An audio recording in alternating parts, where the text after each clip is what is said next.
Good morning. Good morning. Good morning. Good morning. Everyone. It's good to see we can let's keep time. So, first thing first, I'll start by introducing myself. My name is George Kibuku. I work at FAST as an energy associate.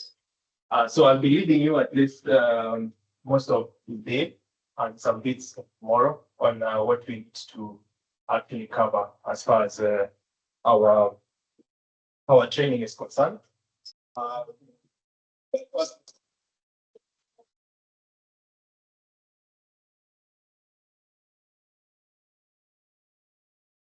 set up an agenda. There's an agenda which at every table, so you can walk through it. That will show you the timings of everything.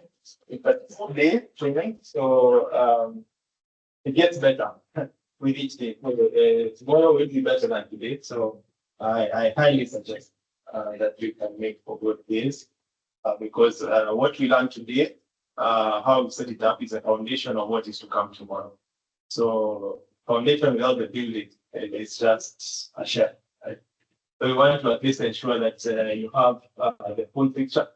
So you can look through the agenda to give you a walkthrough of what you have in store. And that will give you, again, on your end, what do you think is very, very important for you? What do you think is a no-miss kind of session? And I think we are working with the team together. So I think the team will also introduce themselves in the course of, they're trying to set up some new audio VP scan. Yeah. Secondly, in terms of, again, the timings, there's at the back there, there's some tea. If anyone came here from a very tough morning, there is some tea there that you can take. The washrooms are directly, you go out and then watch for fire extinguisher. I think it should be on your left. As you just pass the lips with the fire extinguisher at that point, and on your left you find drinks and meals at that point. Lunch, I think that should be between 12:30 and 2:30. From your agenda, you'll see I've allotted a 1 hour session. Between lunch and tea breaks, those are the points that we at least want to ensure that we have some level of networking within ourselves and make sure that we also know each other, right? Because there was an overwhelming registration for this training. Be it online. Online, I don't know how many of you know, we got 5,000 people who are very, very interested to join this. And also from physical, there was also a very big number. So we did do a bit of checks to ensure that we got an audience that we can clearly fit this physical training. And I think with that, I will welcome the person who give us a sort of like an overlay of why we are here, what this looks like. Then after that, I think we can delve a bit deeper into the training itself. First.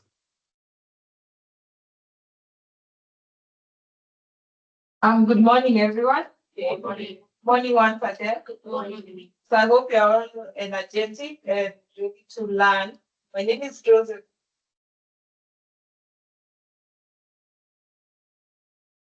Yes, my partner. And also my colleague.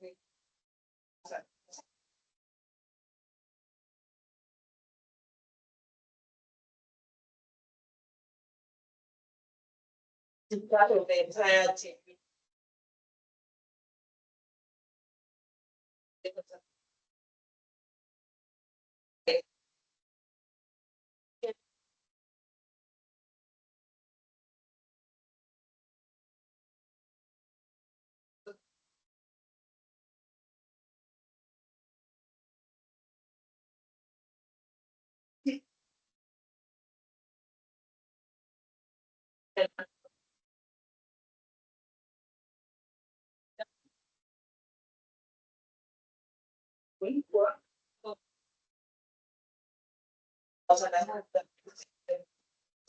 All of you, and you will get something here.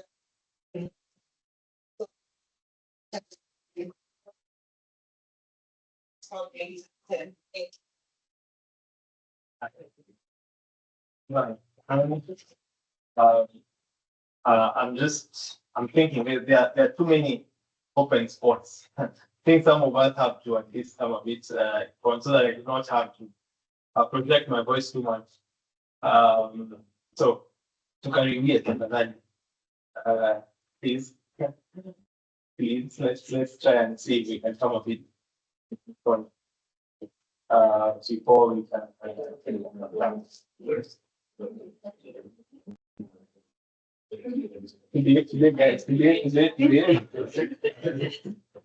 Fine.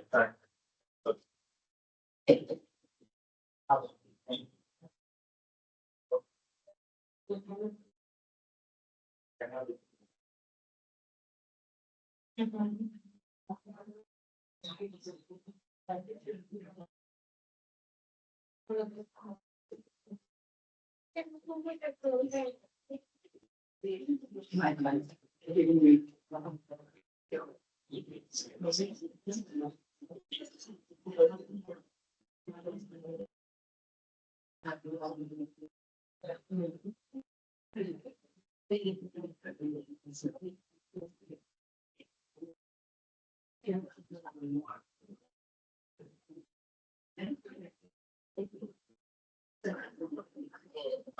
guys are preparing themselves to come closer, let us do a very small icebreaker.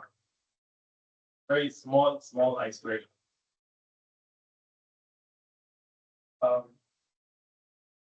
The icebreaker in this case is an icebreaker set for us to be able to know each other and know some bits of where we would be placed ideally within this team. So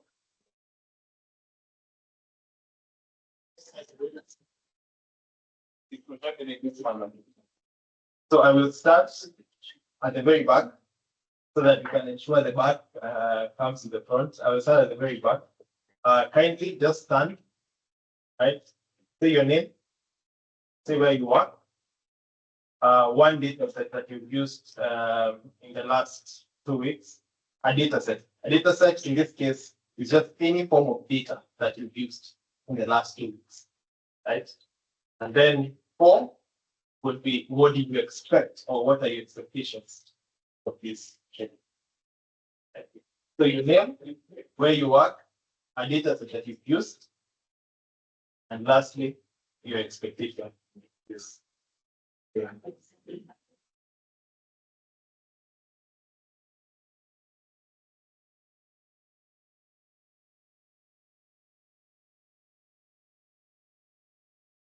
So I'm going to use tags so at least you can move.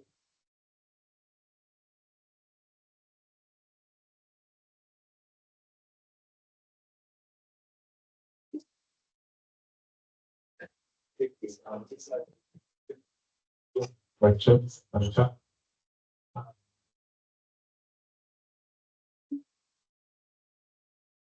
That's one first.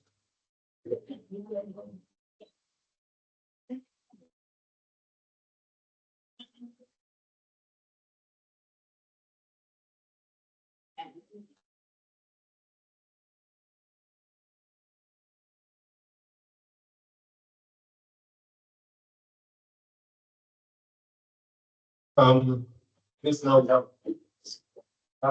audio. So as I've spoken, I think we need to do one icebreaker. We can do it random. We can start from the back. You stand, you say your name. Where you work, one data set that you used for the last 2 weeks. Let's make it 2 weeks for the last 2 weeks. And lastly, what would be your expectation from this training? So we'll start with lady at the mind by the name of.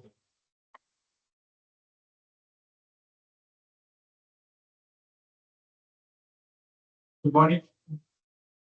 Good morning. Good morning. Yeah, my name is David Kevin Victor, from Carbon. Here the question of the data set. The last 2 weeks, I've used an email data set. And my expectation, the training is mainly also to network with each other. This is the training. Thank you. And maybe just a small caveat, just your energy level. Please point it. You're starting. What are your energy levels? Because that's very important. How do I message? It's really up to you. So I think I'm 10 over here. That's wonderful. That's it. And go to another dear friend by the name of.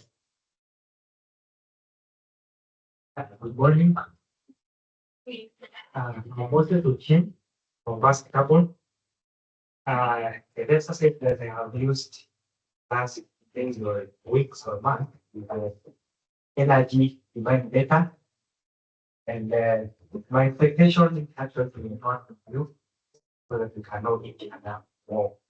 And then my energy level, as I said, let me take care of it. It's very high. Yeah. That's good. Just to note, those are my colleagues, so they're setting the pace. So 10 over 10 is good to beat. Next. And go to another dear friend. Good morning, everyone. My name is Elizabeth Thora. I work for Increase Innovation, the distribution of electric as an actor.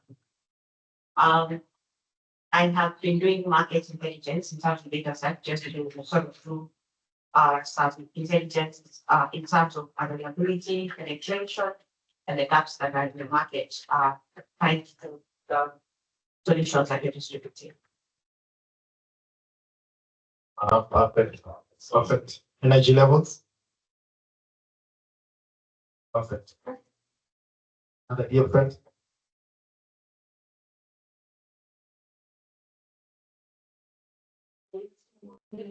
My name is Wendy Gopensha, and I am the Senior Director at Euroco Analytics.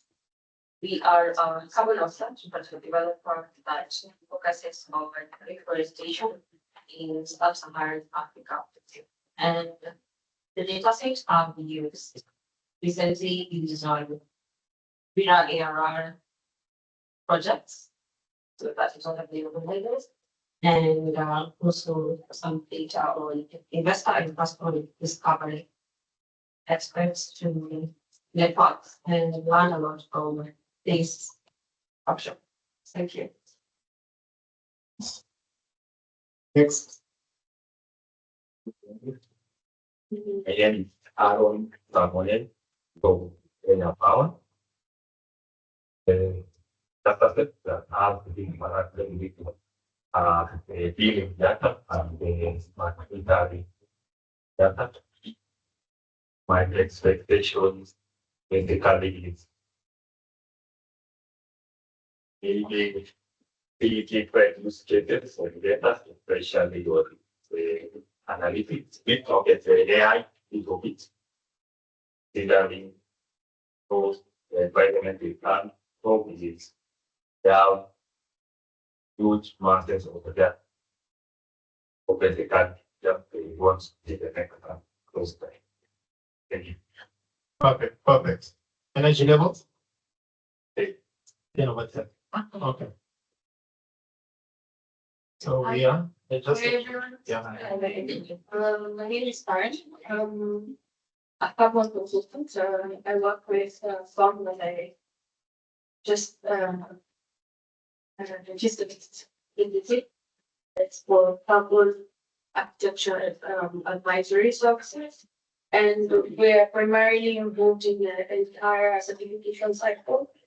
So the data that I've been interacting recently is supporting the different projects that I've been working on. More specifically, monitoring data for projects that I've been currently working. I'm excited to be here, and I look forward to engaging with everyone here. Thank you. Okay, perfect. Good morning, everyone. I'm James Kashancha from the Kenya Institute for Public Policy Research and Analysis, KIPRA. I'm a senior policy analyst. So I'll take that. The data interacting is available as a vehicle fix. We got applications, peer economy.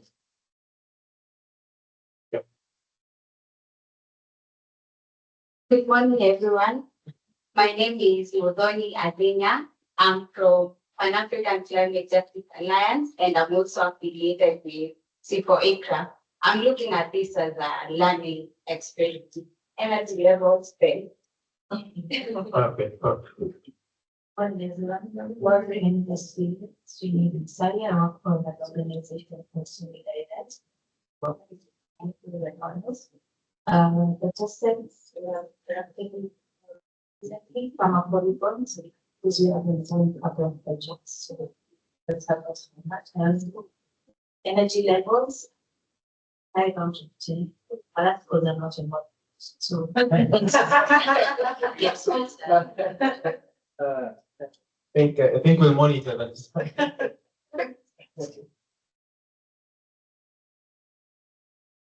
Morning, everyone. My name is Jenny Katrina. I come from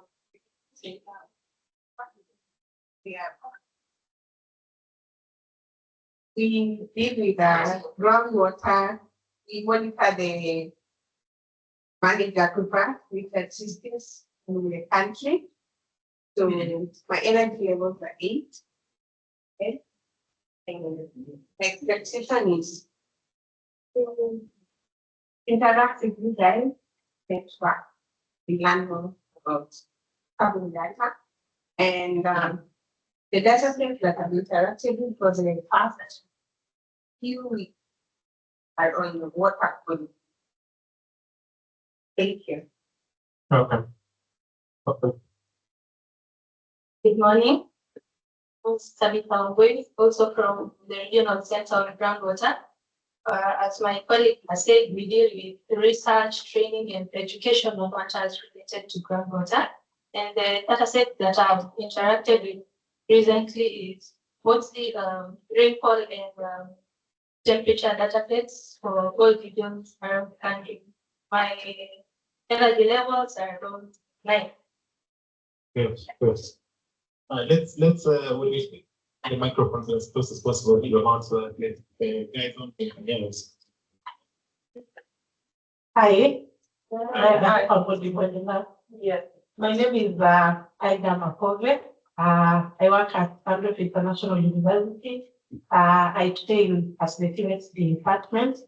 The data sets that I've interacted with, I would say, are students and their performance, their marks. And my expectations is just my expectations is to learn and interact with you guys. I think that's it. Thank you. My thoughts on the excellent. Yeah. Good morning, everyone. My name is Jackie. Although I work with the contest but I'm an environmental lawyer as well and consultant. This what brings me here as well. The data set I've interacted with so far was around from the participation and regards to our policies of carrying out. And I mean, expected to be here, getting to learn from everyone here, and getting to interact with you all. I look forward to see how the data was get to learn from here and apply it to my policy and apply. Thank you. Thank you. Morning. My name is Dr. Jampanana. I'm from the regional agent from water. What do you do for the from water? In the data set I've interacted with, they like immediately. But exactly when you use Islam statement, and energy level, they were like. So that's good. Good morning, everyone. About the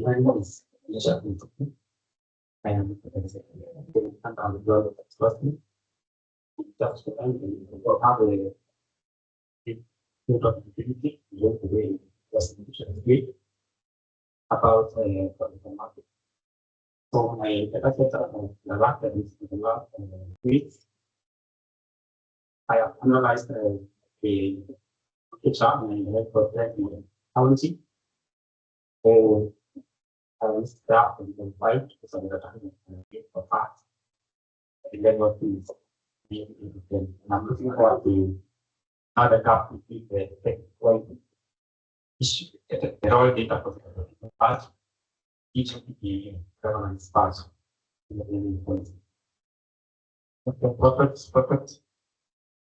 We can come to this side, so at least you can have a list of what is happening. Hi, everyone.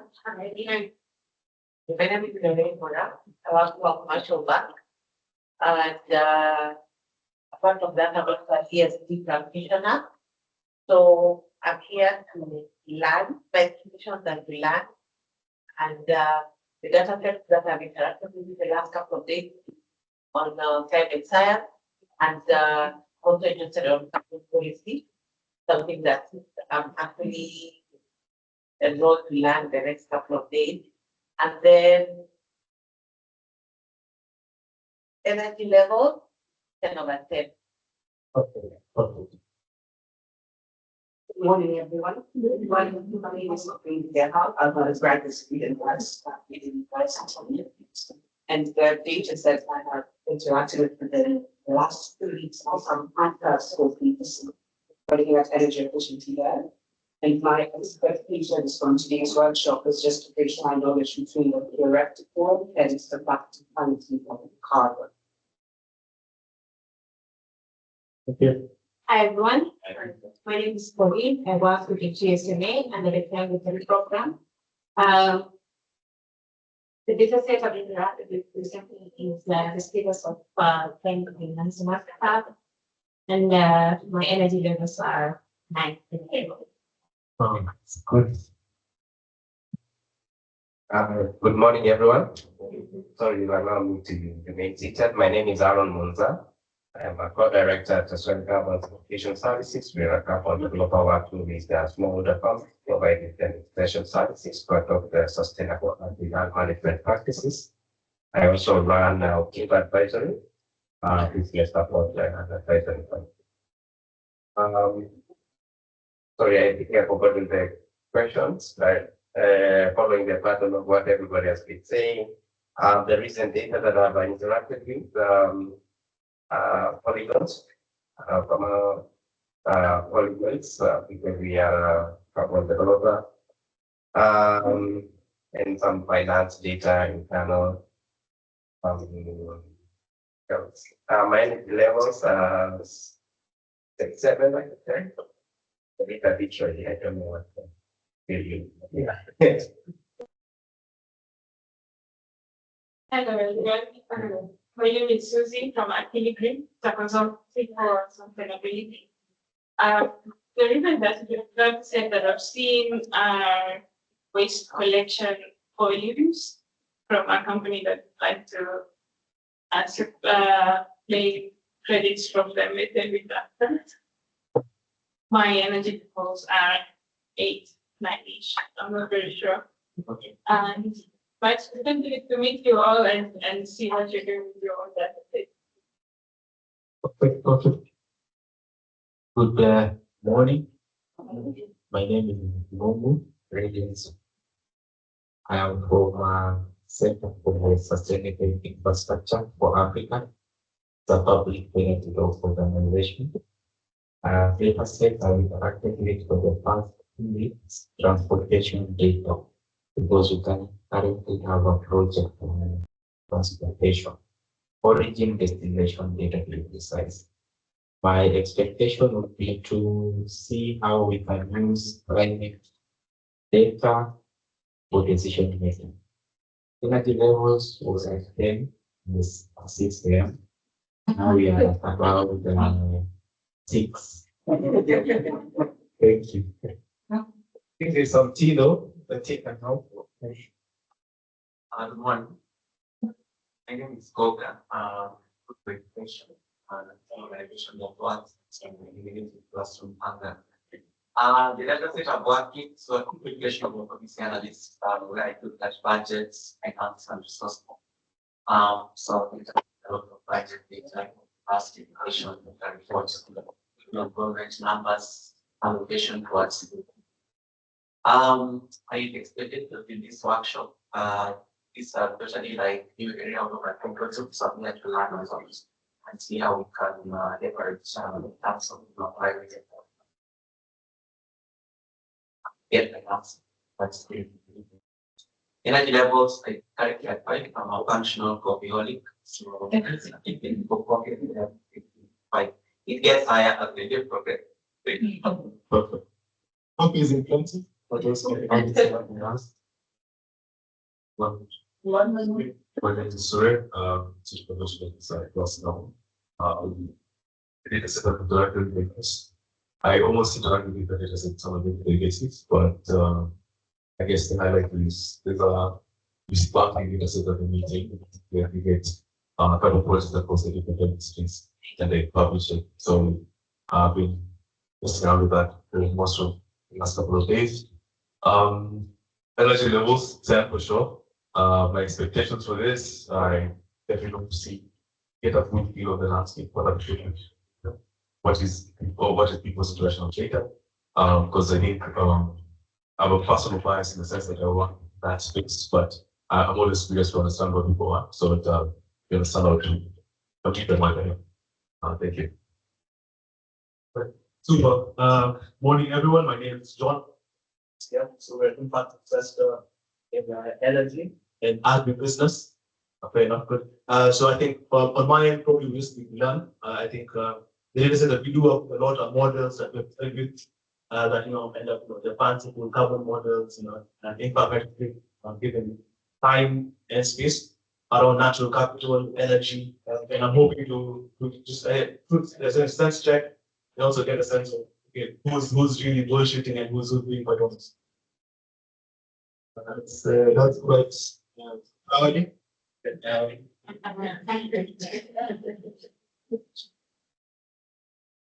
So for the newcomers, we're just speaking about one, your name, where you work, what data set have you worked with within the last 2 weeks? Lastly, what are your expectations from this training?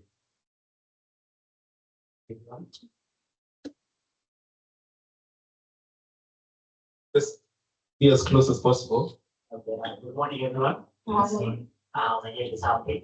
I am a startup, Novo Solutions. My background is in research and M&D. With today's event, I hope to understand systems and structures that can help my startup enter the carbon market trade. What we do in a consultancy with leading farmers, state farmers. From this event, I have to learn how to get in the trade and to be able to scale up my startup. Thank you. Super.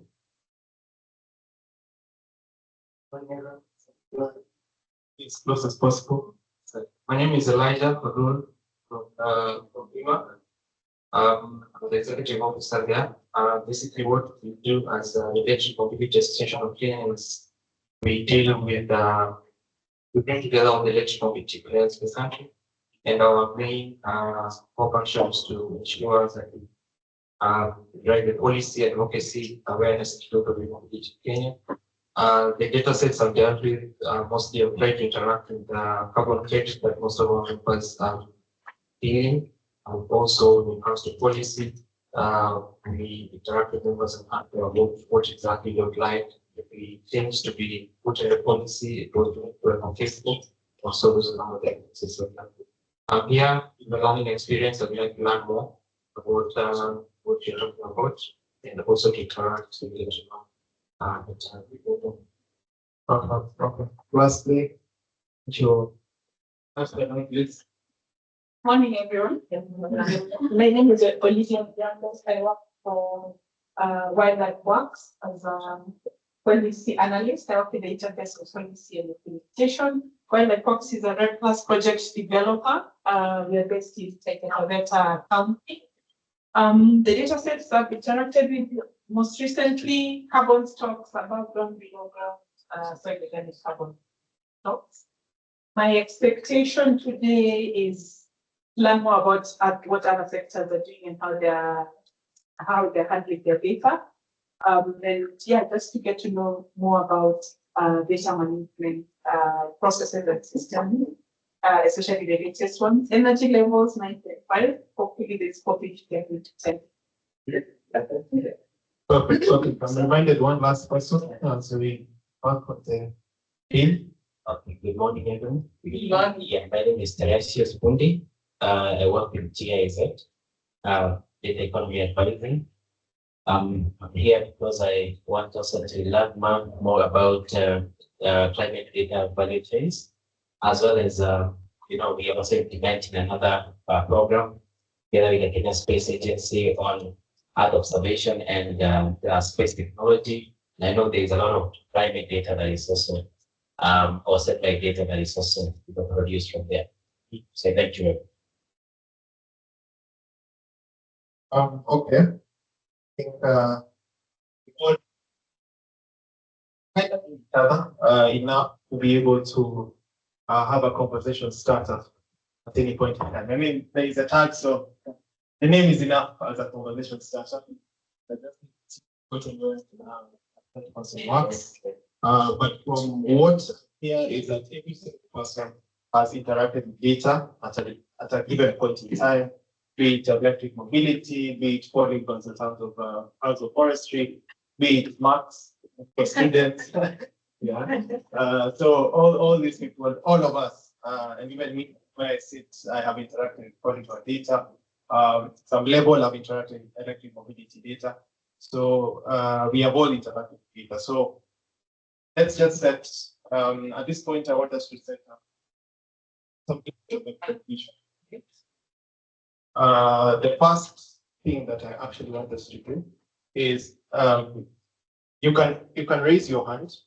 I want us to talk about the abbreviations or acronyms or any of these things that you've had out here that you've always wondered, like, what does this mean, right? So I want us to just like a quick fire session where we just say, is this acronym that I've heard of, right? And then a colleague of mine is you write it down. We just have that there. And we have that throughout the day, so that at each point in time, I will look through issues and I will see where they fit what we actually change there. So a quick fire session, roughly 5 minutes or 10, depending on how you guys want to look through this, any acronym or any abbreviation that you've had within this space, and someone will write it down, and then we'll see how to move from that point. You can go, can start as soon as now. Yes, move.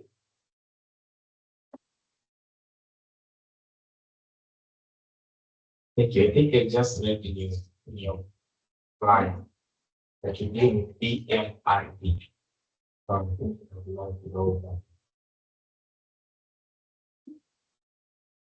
Okay. Any other person? There are very many facts from the top of my head. I mean, we all have AI agents at some point, so I'm sure we have this kind of an application or an acronym that we can use or we've heard of it. 1, 0, colleague as well. We can. It's Modoni, yes? Yes. MRP. MRP. So DMRP. Okay. Any other within your different spaces? It might not necessarily have to do with what we're doing here, but we can see how to. So none. I assume every abbreviation I use, everyone knows it. Everyone knows every abbreviation I use. Okay.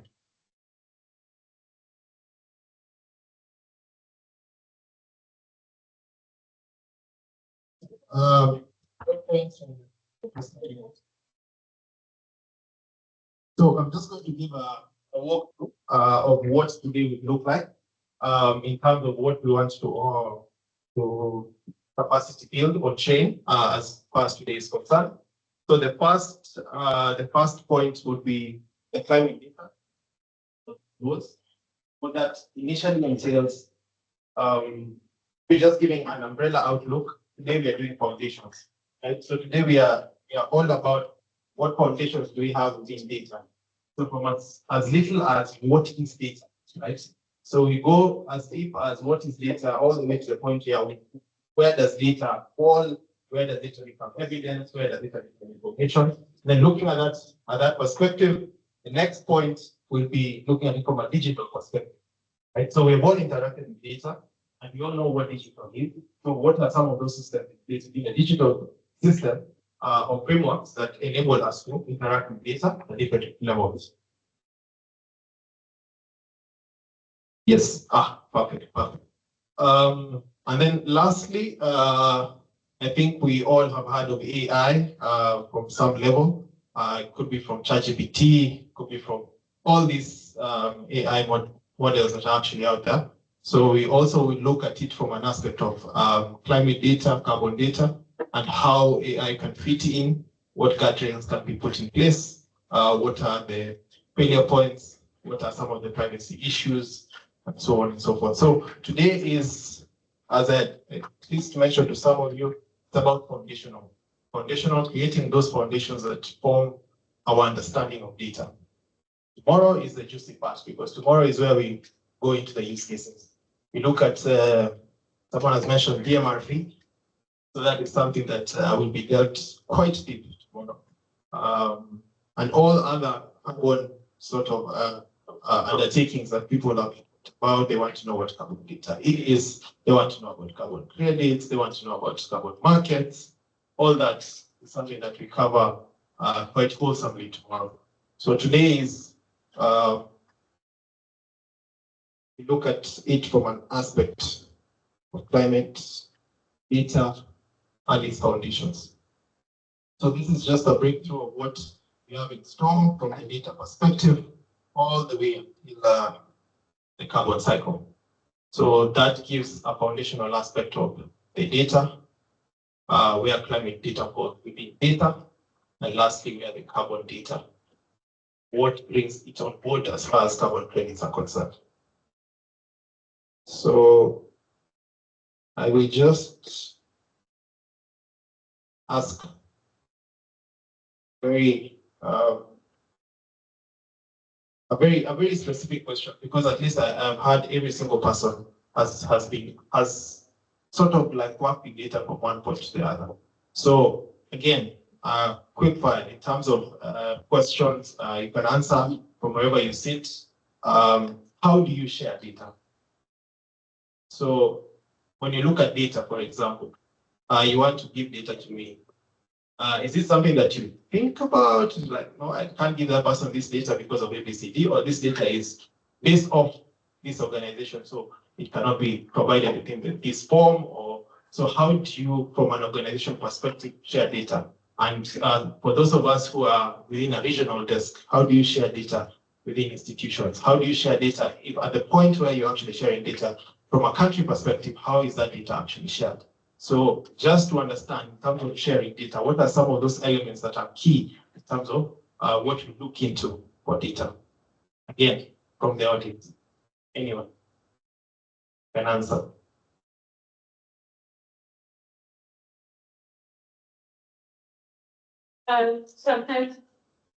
Sometimes I use just any platform that I have, but I give different access to different people. So you need like a password to access something that other people can't access. So like Salesforce or Excel.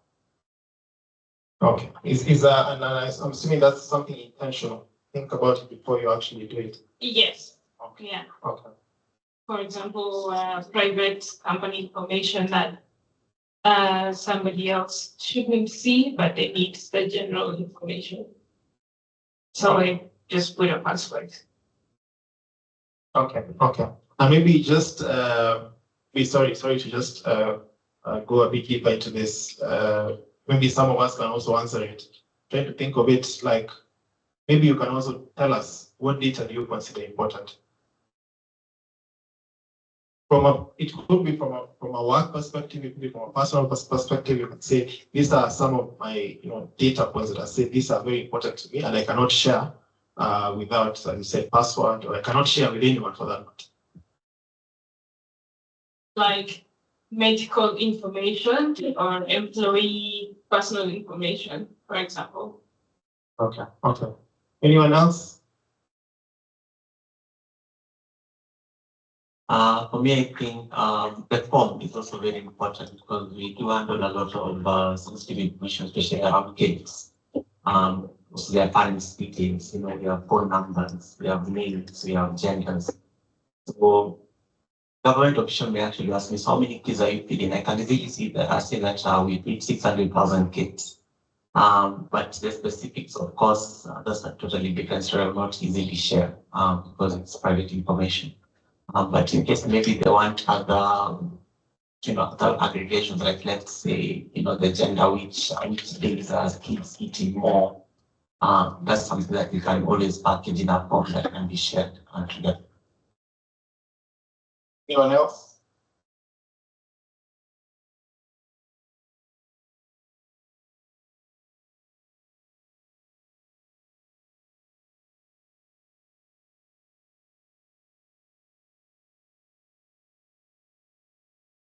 Excuse my handwriting a bit, but we're going now to look at. I wanted to see from the audience perspective, what data sets do you guys consider important, or what data do you consider important, and lastly, how do you actually share it? Because this begins what we are talking about, the chain of data. So data exists in three forms. So it exists as raw data, it exists as information, lastly, it exists as evidence. So this formulates what will ideally be our full training, right? Because once you understand at the point what data is at that point, what data is at this point, and what data is at the evidence level, there's no point in time within, be it the carbon value chain, or the carbon data chain, or climate data chain, you cannot be able to use this data, right? So based upon the examples that we have, and I would request, let's talk through this. Let's find because everyone has used data at some point, right? And I can speak about what data sets I've used, how this has come into place, but also from your perspective, you can look at, for example, the informational data that you have, be it employee data, and so on and so forth. So at which point does this move? Because once we understand how this data moves within these different three levels, then we have literally, we can pack our bags and go home. But yeah, we wouldn't do that. But yeah, so I want us to sort of like look at it from that point. Like, let's start from the data. So when you guys hear about data, what is data to you, right? So what is that, this data that we keep talking about? What does that look like? What data sets would you say this is data? This is the data that I've used. This is how the data was obtained, and so forth and so on. So at that point, once we understand what this is, then we do information. So the data that you have, how has it moved from data to become information? And lastly, what makes it become evidence? So this slide speaks purely upon this. Then come back to it. Let us first of all go towards this slide. So this slide is about data, the recorded input. So again, quick fire session from the floor. When you look at this in terms of data, what would you consider is data that I have used? Because that is the data that I'm going to ask, how would that data move into information? So again, answer question then. I'll give a commercial perspective because that's where I have been actively involved in. So when you're talking about collecting of data in the commercial aspect, at this point, you're probably, you've sold a device or a solution to someone. And the data sets, or rather the data points that you're collecting is probably going into their names, their contacts and all that. That goes into a database. It becomes information at the point where now we need to come up with strategies, come up with decisions in terms of identifying probably we are doing expansion or we are looking into bringing in other products to solve some of the gaps that are still in the market. So it moves from, at the point you're collecting it, like you said, it's still abstract and you cannot probably give particular formation to it. But once you're able to collect every of those clients' names, probably their contacts, whatever household number, how many they are in their household and all that data that you've collected. At the point it's helping you to make decisions into moving markets, into understanding how you're going to position the brand, market messaging and all that. And I think to that place, it now moves into information from the commercial perspective. I think that is how it works. But then again, it also comes with data policy, which we are also keen about, because now when you're talking about sharing data, at what point do we share information about someone? What is it going to do? So we are also very, I think, protective of the data that we have, knowing what it is that you're sending out. And in many cases, we get to sign a lot of NDA just to ensure that the data we are sharing is used for a specific reason agreed upon. Perfect. That is a marketer for you. So she does most of her marketing with one of our sister companies. As she has put it, data exists for something to be data. It exists first of all in a few characteristics.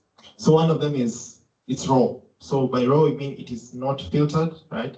So I don't know how many of us have used any data collection tools. Right? I'm sure it should be most of us. Show of hands. Should be almost, the full room, yeah? Those data collection tools, maybe from an example for myself, there is a Kobo Collect. I'm sure most of us have used Kobo Collect, or Kobo Toolbox, right? So the data that you obtain, whatever data that you're actually searching for, or whatever data that you're actually collecting, and you collect with whatever tool that is a tool that you can generally use. So assume you're using Kobo Collect and collecting, for example, let's put it, vehicle data, right? You're collecting vehicle data over, a national outlook, right? So you want to see how many vehicles we have in, say, let's put the county outlook in, for example, a given county, right? Whichever mechanism that you'll ideally use to collect that data, how you will draw that data from the tool that you're actually using. That data in its raw form is called raw data. That is just data in its raw form. There's nothing that you've done to it. You're not trying to filter it. You're not trying to clean it. So data exists first in its raw form. Secondly, again, from the same tool, we are looking at Kobo Collect. The data that you obtain from it, one thing that is there in a column by itself, right? I'm using Kobo Collect because I think that's a tool that most of us use. It is timestamped. That is something that will also come in very, very, very, very clearly, mostly because timestamp is what you call versioning of data. So a data without versioning is basically a data that you cannot tell where it was obtained, right? Cannot tell at what point it changed, right? You cannot tell at what time it was actually taken in. So versioning is also very important as an aspect or a characteristic of data. Again, data is source specific. There's no data from nowhere, right? I think that's something that we can all agree to. Data has to come from somewhere. It has to have a very specific source, and most of us are the ones who look into what would this source look like, or what would this source be, right? Because the data is raw and it has not been filtered, it has not been cleaned, most of the time it contains errors. Perhaps, I think almost 100% of the time it contains errors. These errors can look like, double entries. It can look like, for example, if you're looking at polygon data, in some cases, for those of us who have worked with GIS, you'd find data that, for example, was taken in, say, somewhere in northern Kenya, falls within the Indian Ocean. I think that is something that all of us can can attest to. At least if you work with GIS, you'll find that there's that polygon. There are those polygons which will be somewhere in Mali, but they won't necessarily be here. So those are some of the aspects that are characteristic to data in its raw form. And because of that, we say data is unvalidated. So you cannot automatically take data from whatever tool that you are using, be it GIS, be it a data collection tool, and say, my data is valid, right? So it has to go through certain parameters and checks for it to actually be validated data. And lastly, data is stored in different formats, right? So one is the PDF, Excel, right? So most of us are data practitioners here, so I'm sure you know all the ins and outs of Excel, right? Logs and the databases. So databases, you go a bit deeper, you look at the different databases that are actually like in place and how to actually put in these databases. So at least from that point in time, you would say you have data, right? That is the data that you generally have. You've collected it. It is not clean. It is not filtered. It is just data. And the data can be as simple as how many people, like, I think everyone who's coming, you've written on a piece of paper, attendance, right? That in itself is data. So that is how data exists. Data can be how many people you have in the room. It can be how many people came today, right? So that is what we're actually calling data. So we are at this point. So we want to see how this data moves to get to this point. Anyone who can tell me what that would look like based upon the different data sets that we talked about.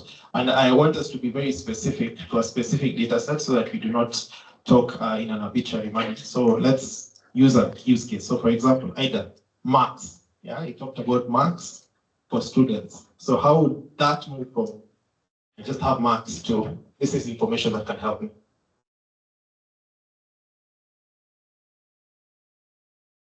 Okay, Let's just use the mic so that guys online can also follow. Okay, I'll give it a try. So I'll say it's in form of data. The moment the lecturer was just inputting on the lecturer's portal on a different schools that the students select. But now after that, there's a process where there's moderation of marks. There's a point for checking on whether all marks for all students have been input. But again, you say there's nothing like application, and then it's maybe it gets to information at the point where we are talking about maybe for specific unit like climate change. We had this number of students like 20 who did the unit, and maybe 10 students scored over 50 marks, and maybe the remaining had below 50. So what does it mean for the unit? Was it taught? Does it mean the lecturer did come to class? Does it mean it's a hard unit for the students? So I think at that moment it's actually information. We can get something out of that. Yeah. Yeah. So from that perspective, I think we can all agree that for data to get to information, there needs to be some input.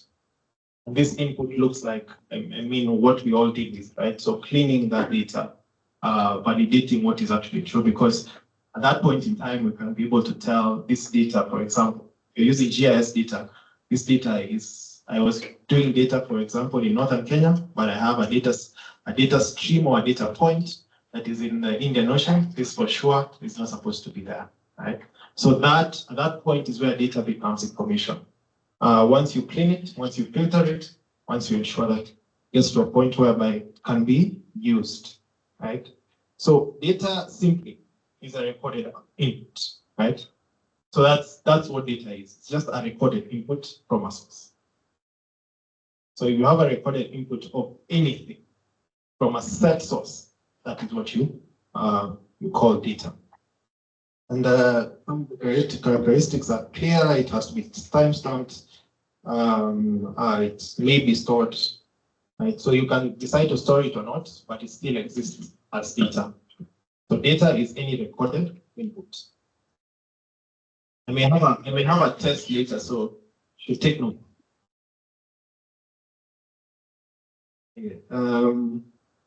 So now we are at the point where we're looking at information.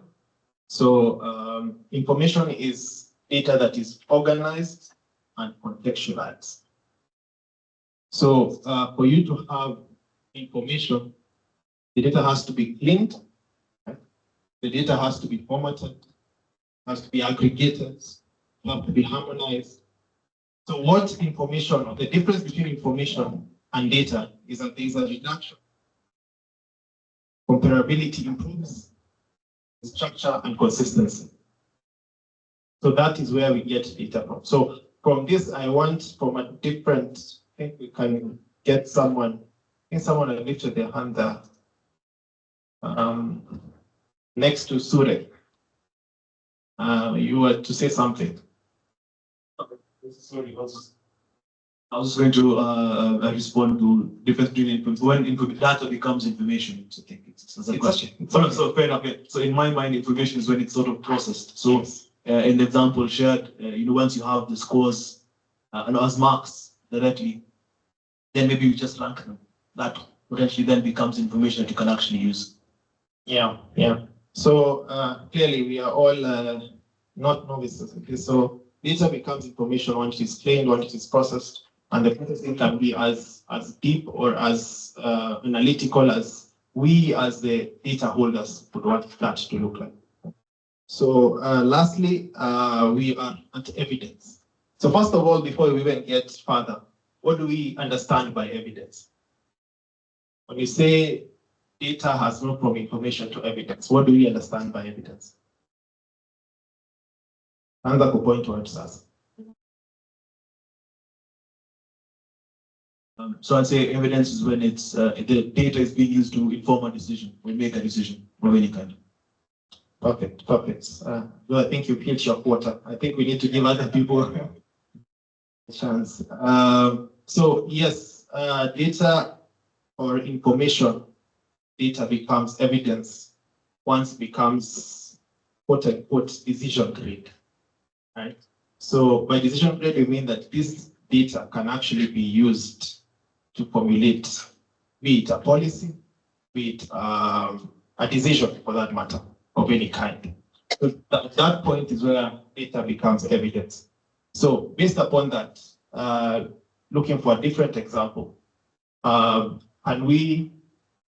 you, for example, if you were to give us this example of data, can you be able to map that out for us? Like, I have this raw data, this is what I have done to it, right? And this is how it has moved from data, information, and this is how it can be used as an evidence. Can anyone do that? Anyone? Two people. Perfect. She can go first and then she can go second. So okay, if I just do These are the kind of students we like.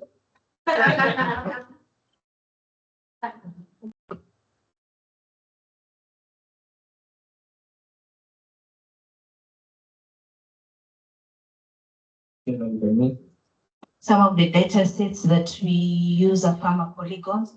So for example, the recorded input is, this is what comes to us. So this is a typical polygon, yeah.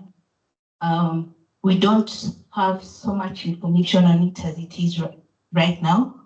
So the next step would be, for example, now the information I think George was talking about. So from this, what can we deduce from this? Maybe the acreage.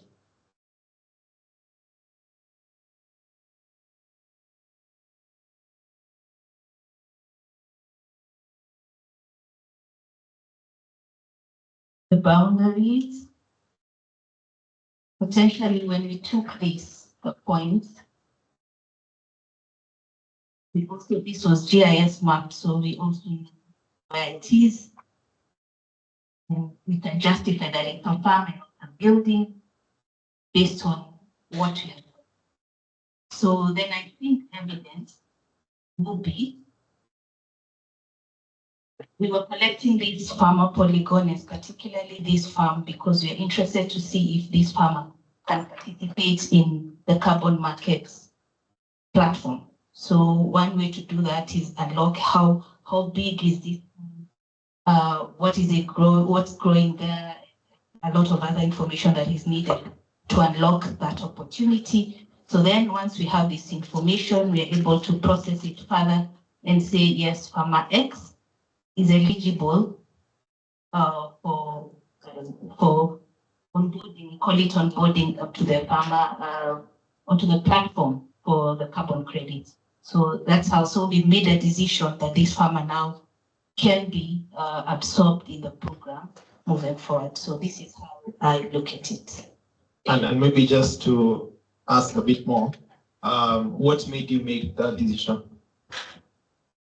So the information that was generated from all this. So we were very specific. There was the eligibility needs 1, 2, 3 things.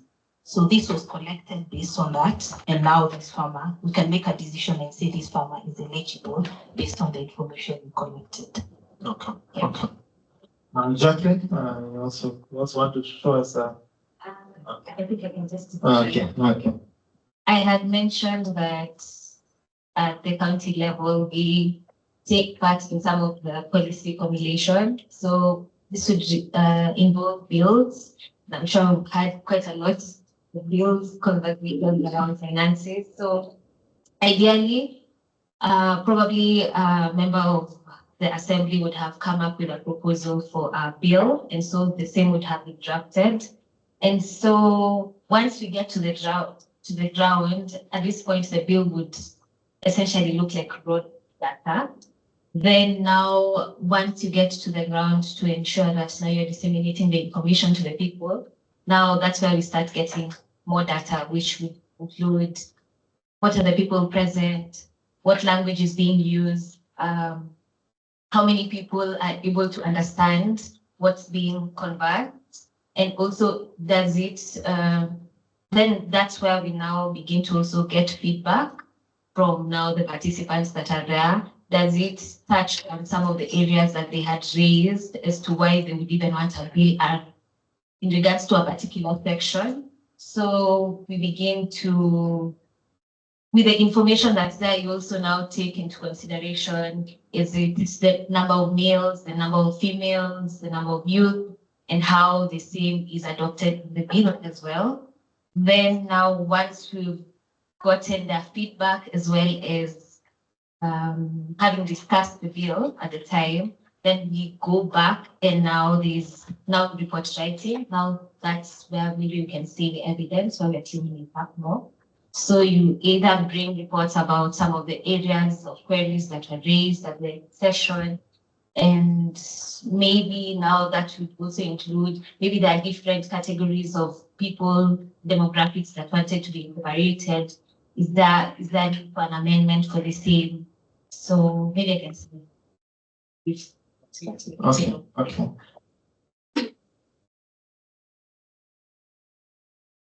Okay, so we are all right, at least from an aspect of those who have spoken on it. So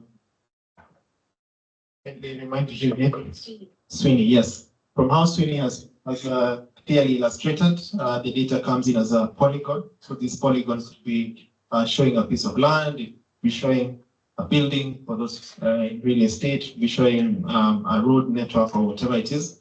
It gets into information once you start deducing information from it. So if you're, for example, looking at farm, you're looking at the acreage, you're looking at the boundaries, you're looking at where it is in terms of the coordinates. Probably if you're to go a bit deeper, you'd ideally see like what is there, right, on this piece of land. Where it becomes evidence is when you, as you said, decision create. So you start making decisions from it, right? But there is a layer that I think we will talk about. So just let's hold that thought. So evidence is information that is auditable, reproducible, and attributable. Right? So for data to become evidence, all these factors have to be put into place, right? And some of the key elements, it looks, I was talking about version, right? So it is signed and version.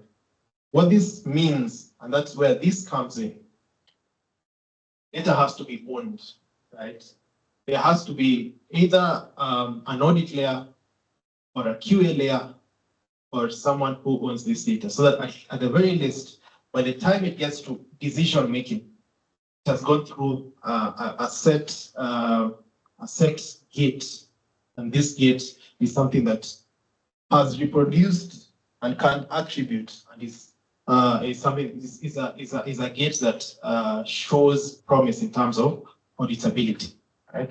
So signed or versioned, those are some of the elements. Documented, so in terms of the methodology, how was the data obtained? So data cannot be evidence, we do not know how it was obtained, right? Because that basically means we are selling rumors, for lack of better words. And then data needs to also have a QA layer, as I talked about, quality assurance. So to show that this data actually went through the specific steps that is required for it to be, for it to actually be data. Provenance, this I'll talk about a bit later. Custodian identified, so again, who owns the data? Again, these are things that we'll also talk about a bit more. And then a chain of custody. Chain of custody is actually very, very important. And that, when we talk about carbon markets, talk about climate data. Those are some of the aspects that are very key in actually ensuring that the data that you're actually using can be evidence, can have that decision tree data. So the key example, when we're looking at carbon markets, have a verified emission reduction visible from the source data. So you cannot claim that I have reduced the emissions by this much, right? And there's no methodology to it. There's no QA layer. There's no chain of custody. There's no metadata. There's no signed version of where this data was actually obtained. The data has to be reproducible. And then now looking at climate data, this one will look at it throughout the day and also a bit of tomorrow. We also have to look at. So, for example, we know 2024. I think that's when the El Nino, El Nino was around that point, 2024. So there were a lot of rains, a lot of flooding, not just in Kenya, but also Tanzania, our neighbor here in Uganda, right? And this data existed. We'll look at a study that this data existed. But for an alert to be given, and that's the point that you're talking about, evidence. For an alert to be shared and said, for example, I think all of us, we're on X or some various social media platforms, we get alerts via METS, Kenya Meteorological Department, where we are told there's this rain that is actually coming, there's this and that.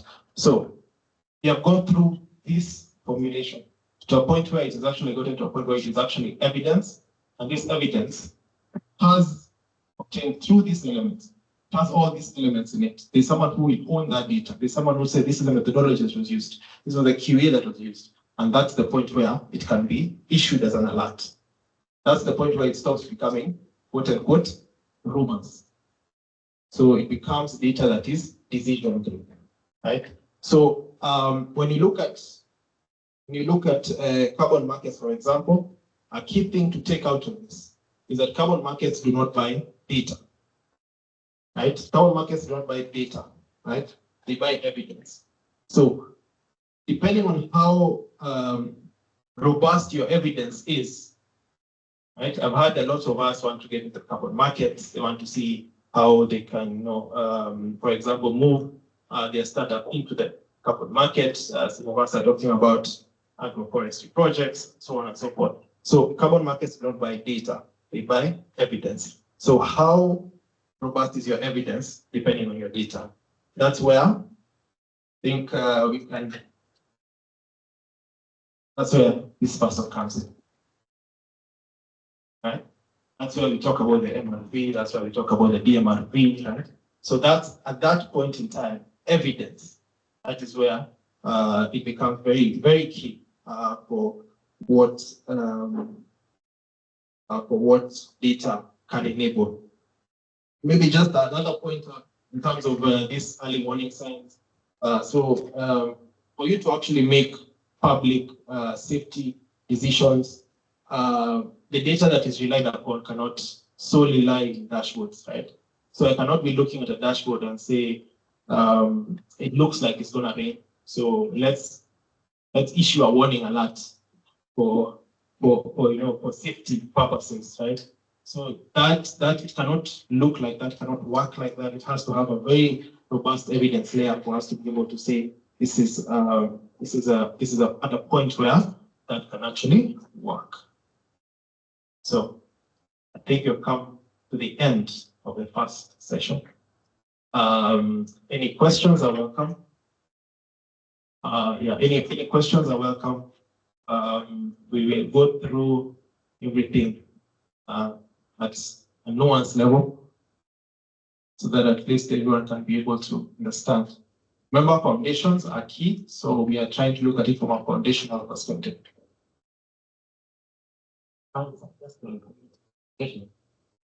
In carbon market, I know carbon is not in the market is what do you mean in detailed language? Carbon market. That's it was to be carbon.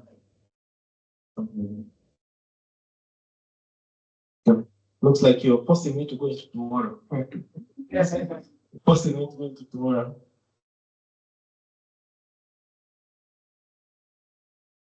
Thank you very much for the good introduction. My question is on crowdsourced data. Sometimes experimenting with that and how to challenging that was that reliability or that question approach to become evidence. Do you have any thoughts on that? Okay, let me first of all take those two, any other we can take. So yes, carbon is an element in chemistry.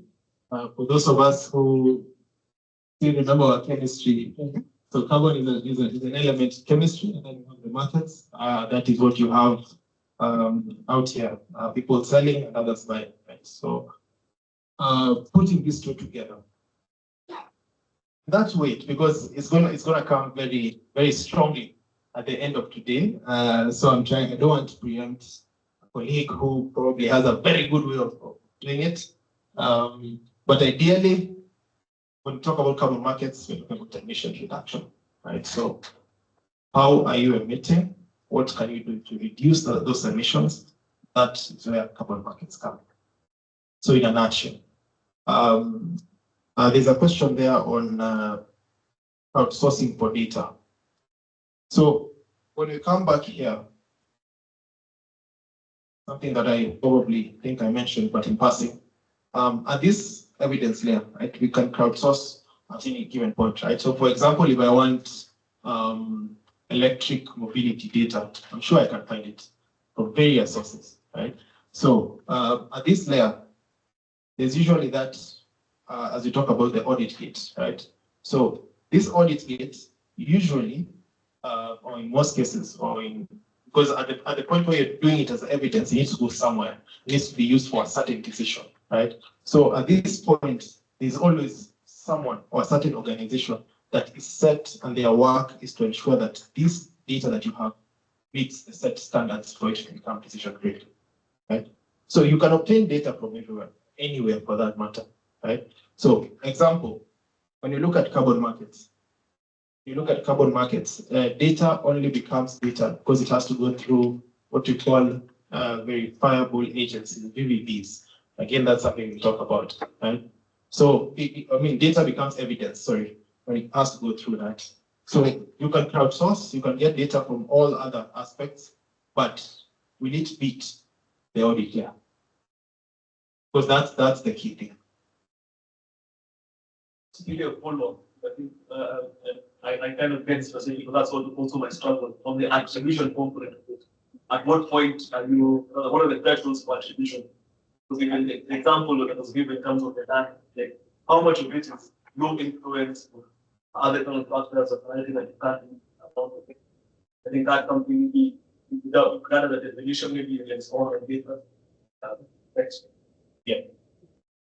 My question is on historical data. So in the forestry sector, we rely a lot on historical data to determine trends of deforestation and forest degradation. So when you talk about evidence, is there a time element to determine whether this is enough evidence to bring into decision-making rooms? I think those two questions are actually speaking to the same thing. There's an element here that you say documented methodology. So data can only be used as evidence for a set project because of a documented methodology, right? So, for example, when you're looking at, again, let's go back into carbon markets. If someone, the lady back there talks about cooking, right?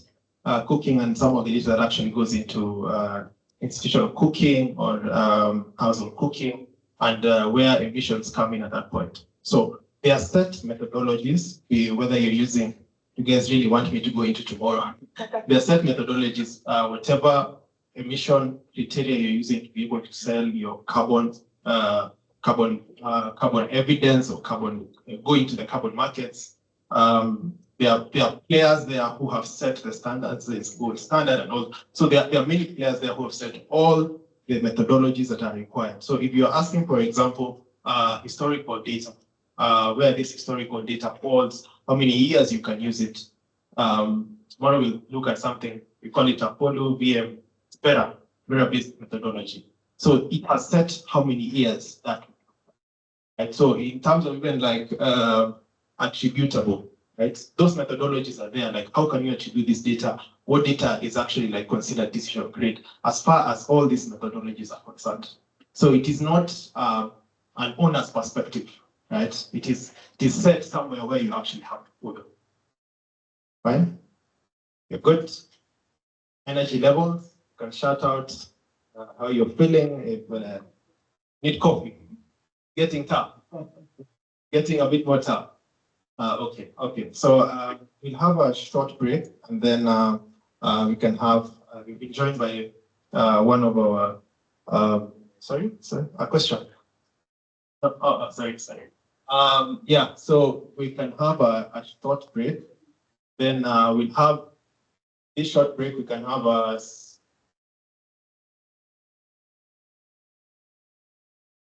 in this short break, I will play a video first of all, and then we can have a short break, which I think we can take some tea, talk among ourselves, ask any pending questions, and then we can get into the second part of the this capacity building, which we'll start by a small introduction from the GIZ partner, as we also look into should have some tea. Yeah.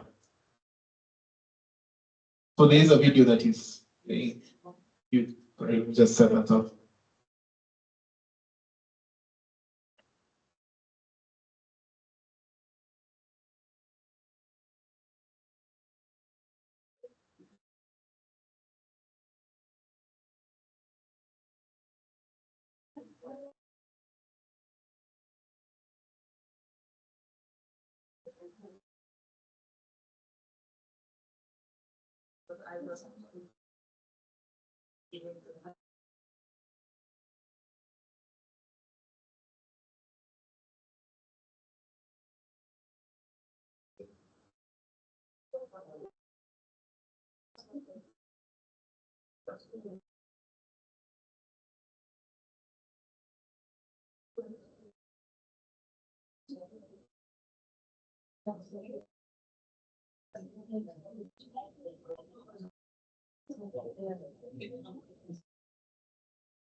Okay.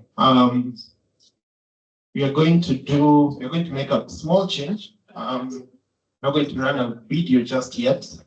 We are going to do the introduction for the GIZ partner right now, and then we go for tea break after, right? We'll take a group photo just before tea break or as we're taking our tea, and then I will go into the next session after that.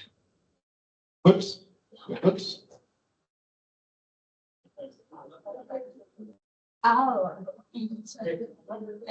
Good morning, everyone. Good morning once more. So I'm here once again. I remember when I introduced myself earlier, but for those who are not in, my name is Rose Oduku. I'm a data economy advisor working with JZ.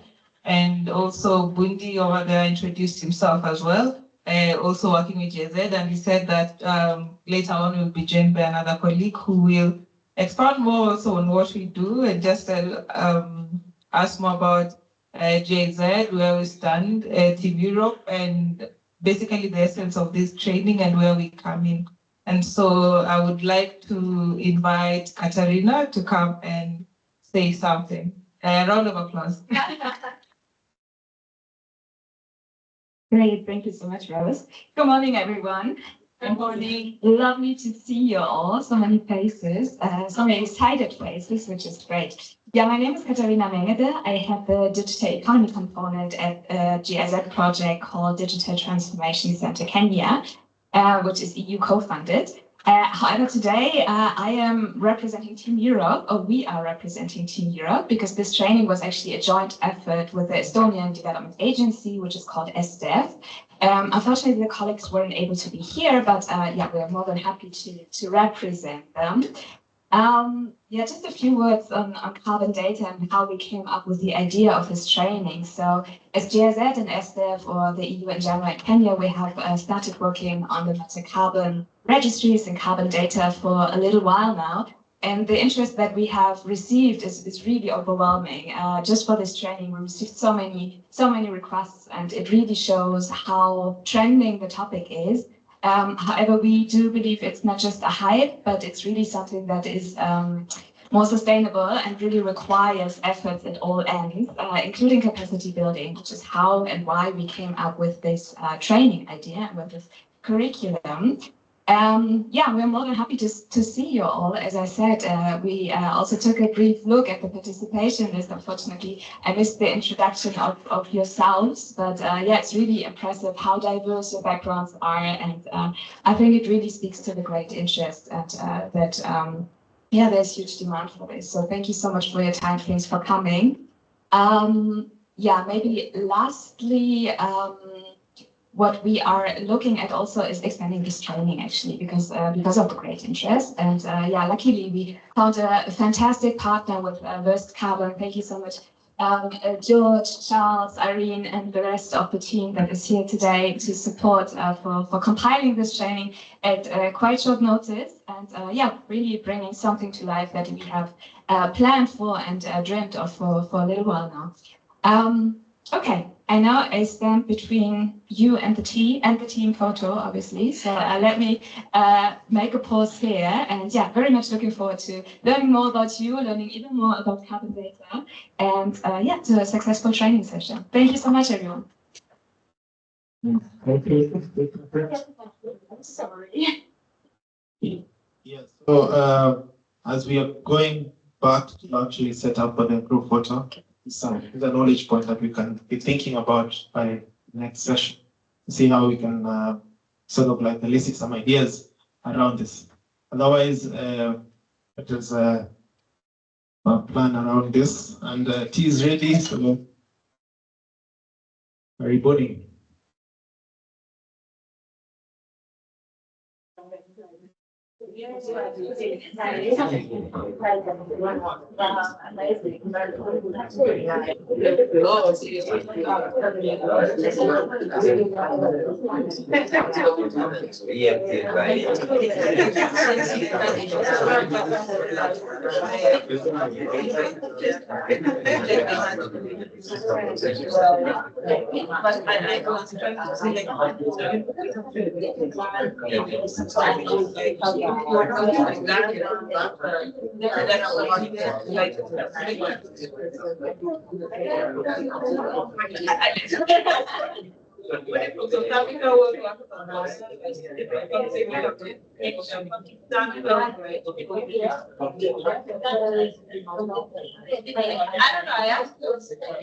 I think they don't really no idea.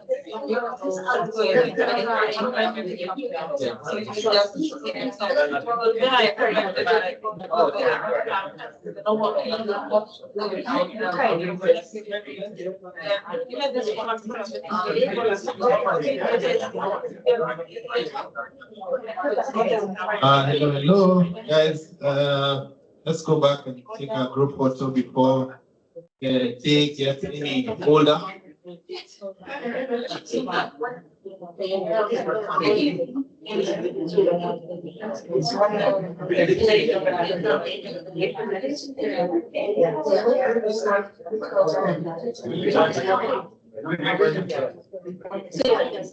Up, guys, up, guys. Up. I know sitting down it's very comfortable, but we need to get time on our side. Up we go.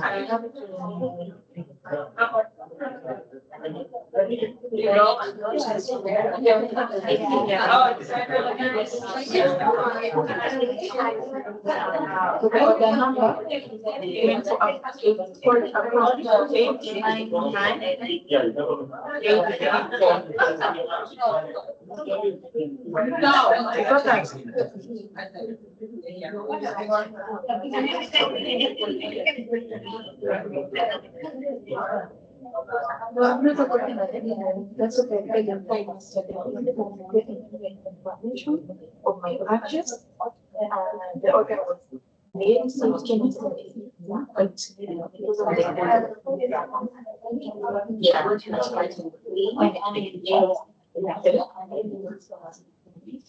Okay.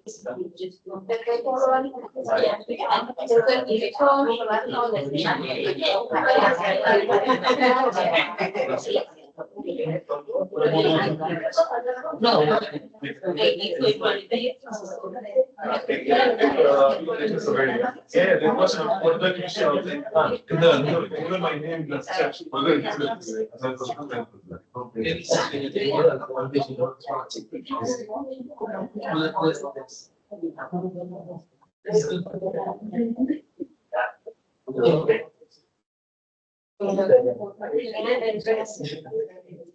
Ingia hapo keti next to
Yeah.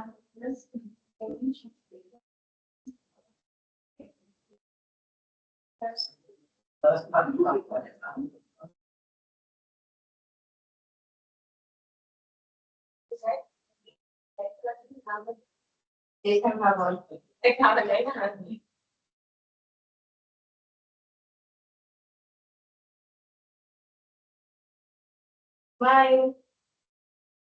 Take a break. Take a break.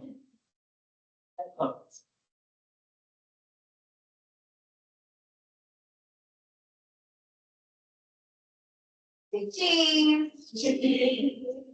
The what energy level?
Yes. And now, no.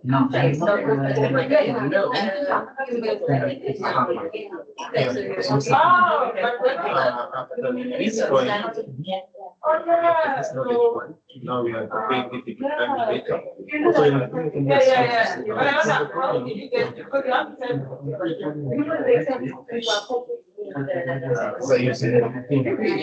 so I need to rush.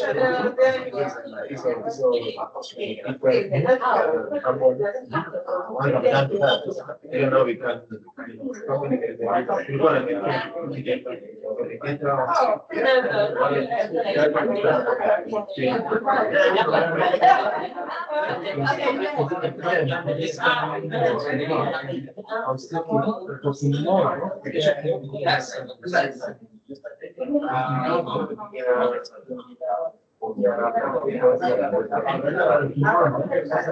before I start, I get because I took a month started, for example, the system. So, whether 15 minutes to achieve possible to show, it's exciting. Okay.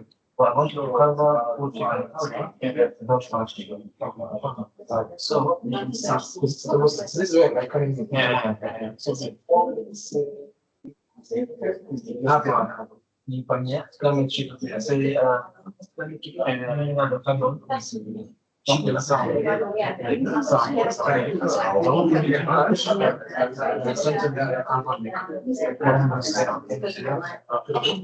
what are the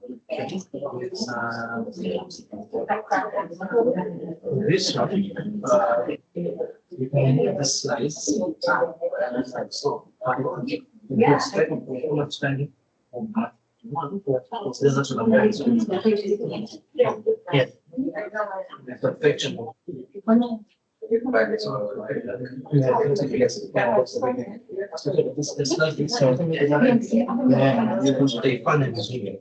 so I have that's only what you feel is important. Yes, everything was supposed to now it's the country.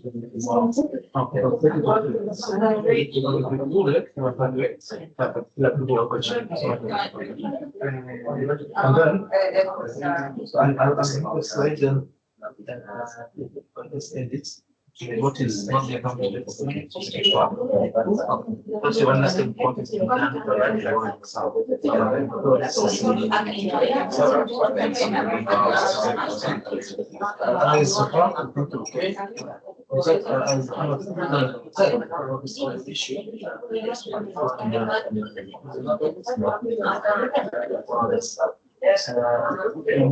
right sometimes they can hear you, they can see and so can have to see some they can hear you or somehow you it's not all the same question, it's just asking let's take much about this. These are the questions valid. I'll ask properly. You're presenting,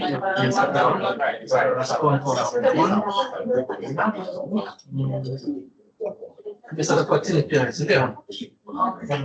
No harm we can create it. At some point in time, so you can ask your question and see on there. The problem is you are clear more. The screen is more or less attention. Take your time.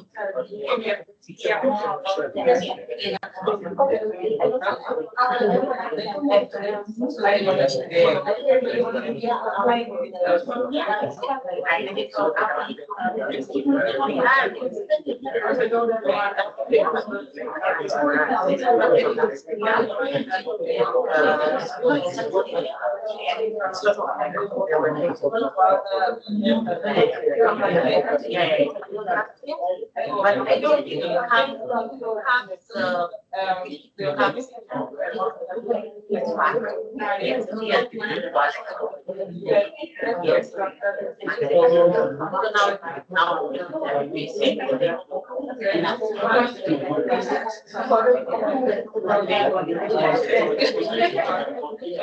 yeah, so now.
Yeah.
Our organization they're part of the process in this country. They even have better rights than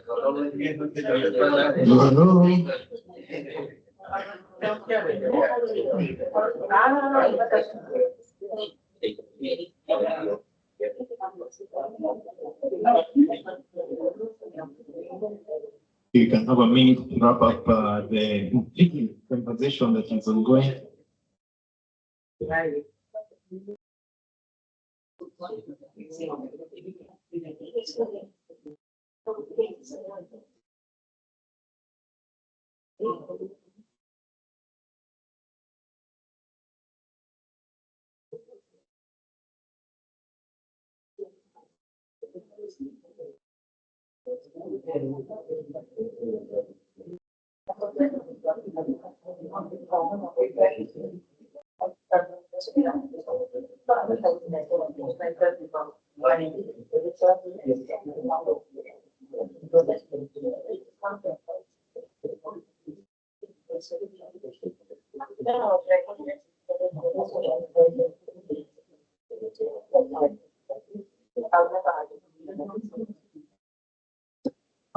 Okay.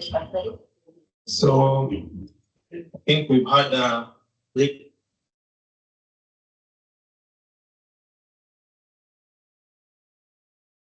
From what I'm seeing, either I'm doing a very good job or whatever it is that I'm saying is very interesting. It can be either or both.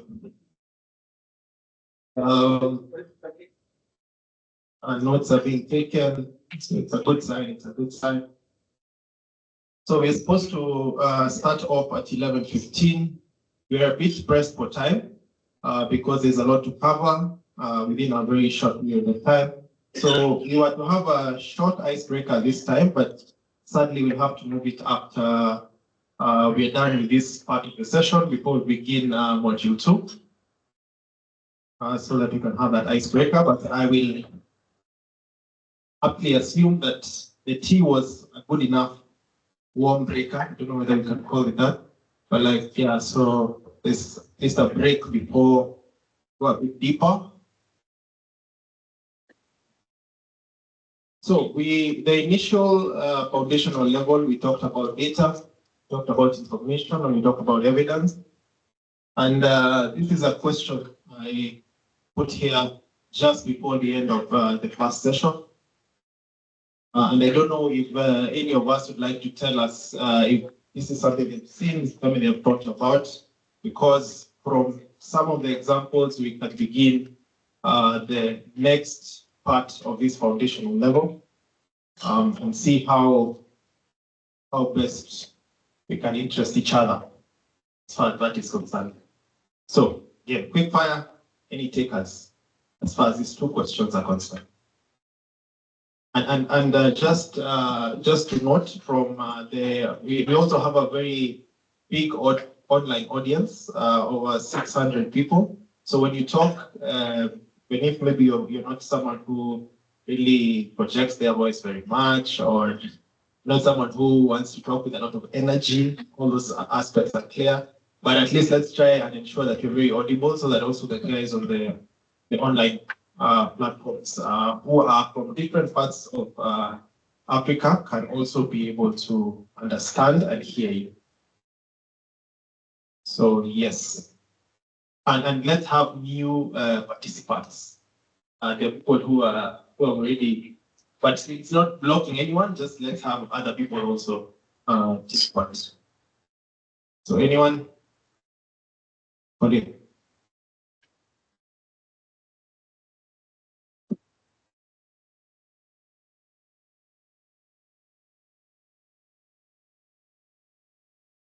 I think I didn't mention this earlier, but previously I worked with the energy regulator, that's EPRA, and I want to say that they didn't really have climate data, but a data set that I wish that they had was data for the great emission factor, because a lot of companies want to go into green energy, and they also want to leverage the carbon market.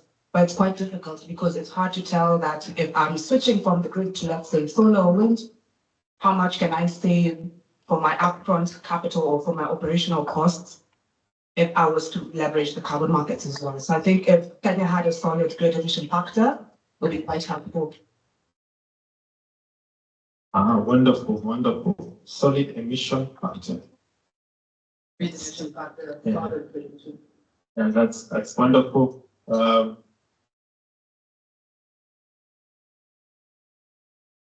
I said earlier, we do a carbon project development working with smallholder farmers. We do both smallholder agroforestry and soil carbon. So in terms of the state of climate data in our institution, we rely a lot on secondary data sets that are publicly available for baselines and all that. So particularly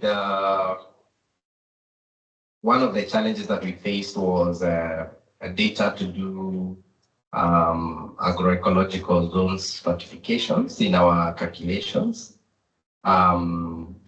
That data is not as robust and as readily available. We also had a challenge with the soil carbon data because of the state of soil maps that are specific to the regions that we are operating in, and especially to get proper baselines. And as a result, we wish that was more accessible, because when we were doing our first instance verification, we had to forego the soil carbon component, which was worth millions of dollars, literally, because we had to go almost a claim, carbon credit claim worth 150,000. We had to let go of that.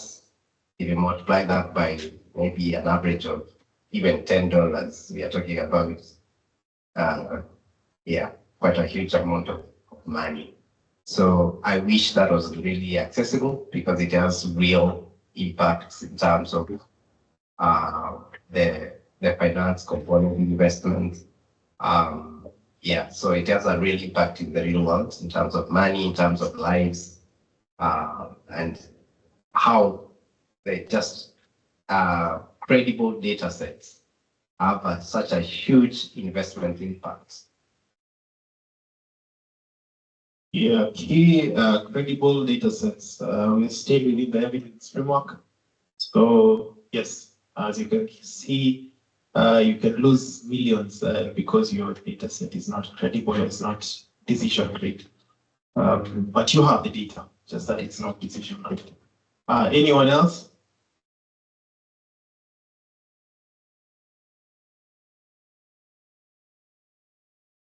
Yes, thank you very much. I think from previous assignment with PEPRA and UNEP and University of Nairobi, we were looking at vehicle emissions and the implication on public health and various policies that can be implemented for cleaner fleet of vehicles.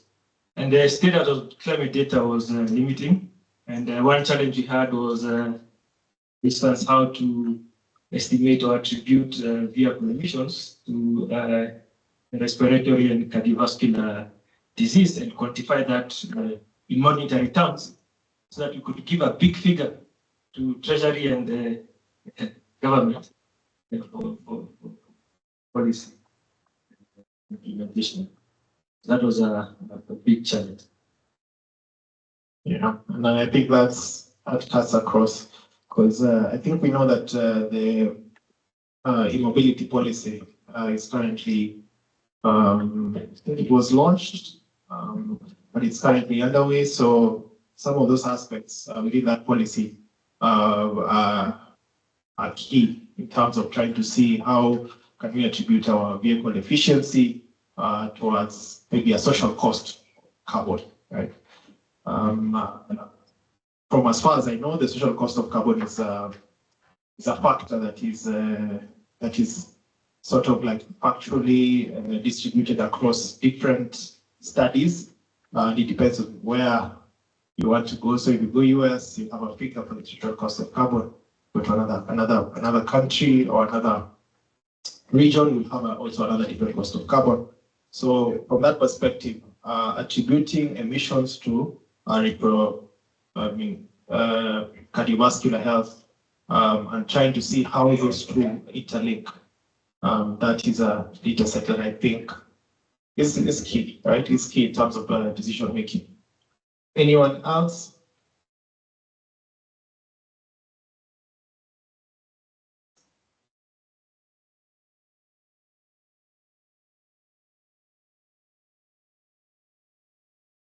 Hi, my name is Karen. I think for me, what I would wish the data sets to be more accessible would be the SDG.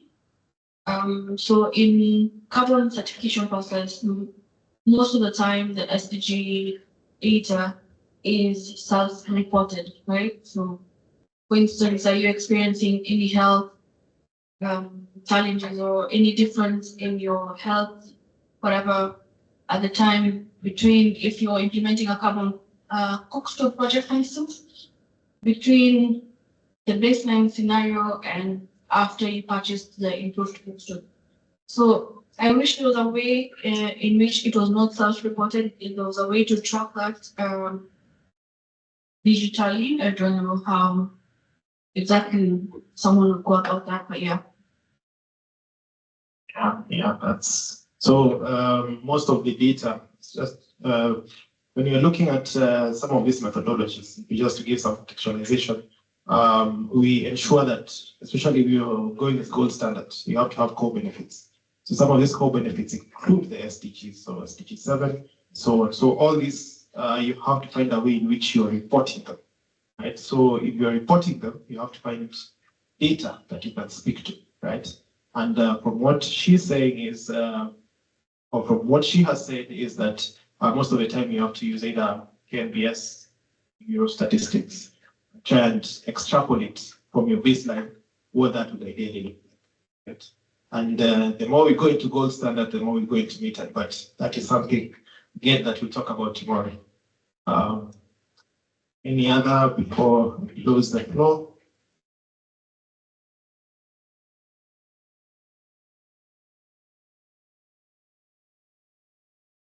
I work at a carbon offset reforestation project company focused on reforestation. And the data set I wish existed is land data, publicly accessible land data when selecting the sites for restoration. And this is in regards to land tenure and forests specifically, the community forests or gazetted forests, because at the moment you can't really work on gazetted forests. So wish there was publicly accessible data on community forests or even private forests. Thank you. Yeah, I think maybe also our audience online can probably there's an ongoing Q&A that is still on the same. But to speak on that, I think that the data is there. The only issue is it's expensive to obtain. But it's there. There are various organizations that are currently within that space of mapping and trying to link up different areas within the countries, right? So it's just that it's expensive, but the data is there, right? But yes, it would be very good if we had data that is publicly accessible and can easily be used for some of these factors. Yeah, hello. My name is Martha from Sustainable Carbon. And for our biochar project that we carry out at Sustainable Carbon, we have sufficient methodology of how we are carrying out, but we have come up with an app, a DMRV, for mapping the kind of biomass that we are scaling up, so that we have enough biomass for processing. Now, we have a challenge on when developing this app on knowing what kind of data to capture for reasons of carbon development on that side of the thing, which is different from if we are growing bamboo, for example, which is different from now the biochar part, and also how to carry out verification. Clearly, they too cannot get here any faster. That question will be best. There are some archetypes, or better still, some project scenarios in which we'll actually do tomorrow that are based upon the different methodologies. Should be something in cooking, there should be something in agroforestry, because that is something that is key. Agroforestry can be tackled together with biochar because they are quote unquote something that we can actually look at looking at carbon above ground and carbon below. But VM50 and some of those methodologies provide some level of understanding in terms of some of the key things your DMRP should be looking into so that you can get a registry type verified carbon credits. Right, those are things we'll talk about tomorrow. So clearly we know what data would need for each of our institutions. Even, yes. Question from the online. Yeah, we have a question from the online audience. One is it's based on our previous session. So for evidence-based data, how long should the evidence be kept in a repository? And then another one is, are there African markets for carbon credits? How long data should be kept in a repository? I think it's mostly dependent upon. I mean, there's as we are coming into even like I think there's a module on that, the last module on AI. We start talking about data centers and so on and so forth. So the methodologies again provide a very good undertaking. So for example, biochar has, according to I think be corrected, we have 50.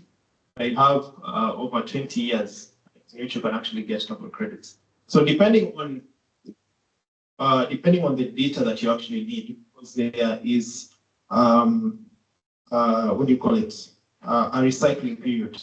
So after say 7 years, you have to go back and look through the project and see if this project is still viable for carbon credits. And through that, they also look at the technology that you have in place and all those things that are actually put within the project. So that helps you understand how long should I be able to keep my data for me to keep getting some of this carbon credit. Because at the very end of the day, we are not keeping data for data's sake, right? So we are keeping data for something. So that the reason why we are keeping some of this data is dependent upon what you want to obtain from this decision tree data.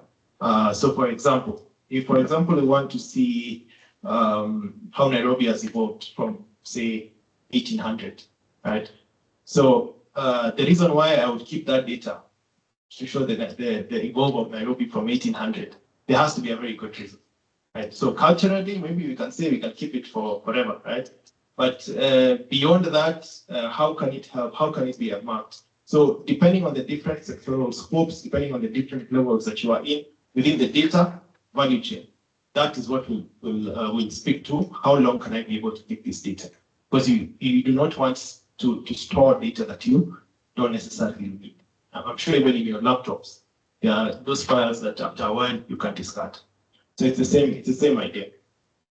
In terms of African markets, I'm sure we are trying. I'm sure we saw that we were able to launch the registry with the NEMA being the DNA, or the designated national authority.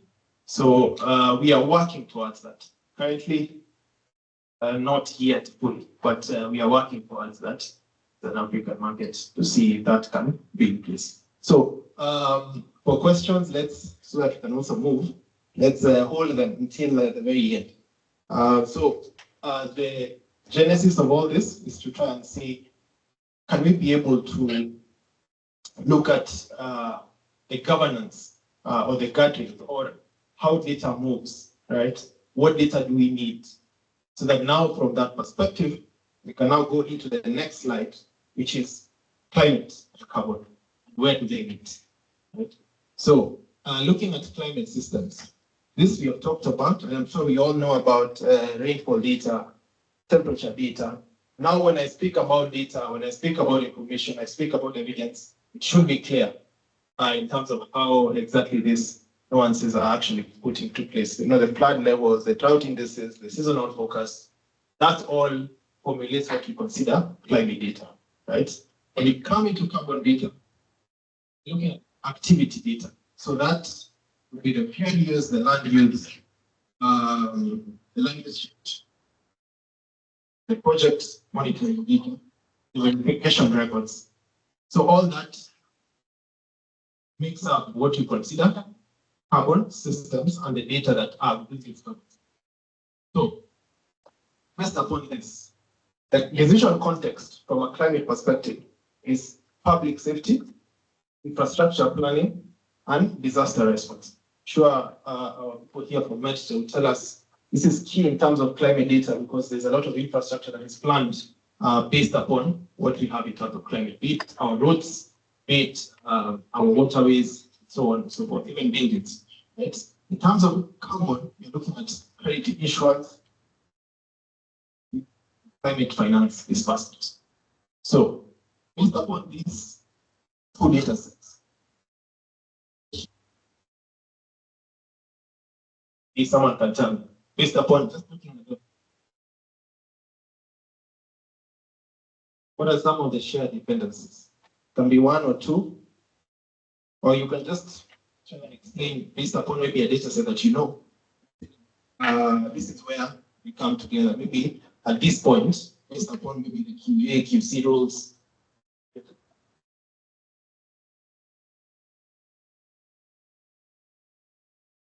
I would say when you talk about carbon systems and carbon markets, we're majorly dealing with climate change. And when you talk about climate change, it's in terms of how our climates are changing. So we majorly rely on climate data to establish the emissions factors and also how different human activities are affecting the environment and the climate.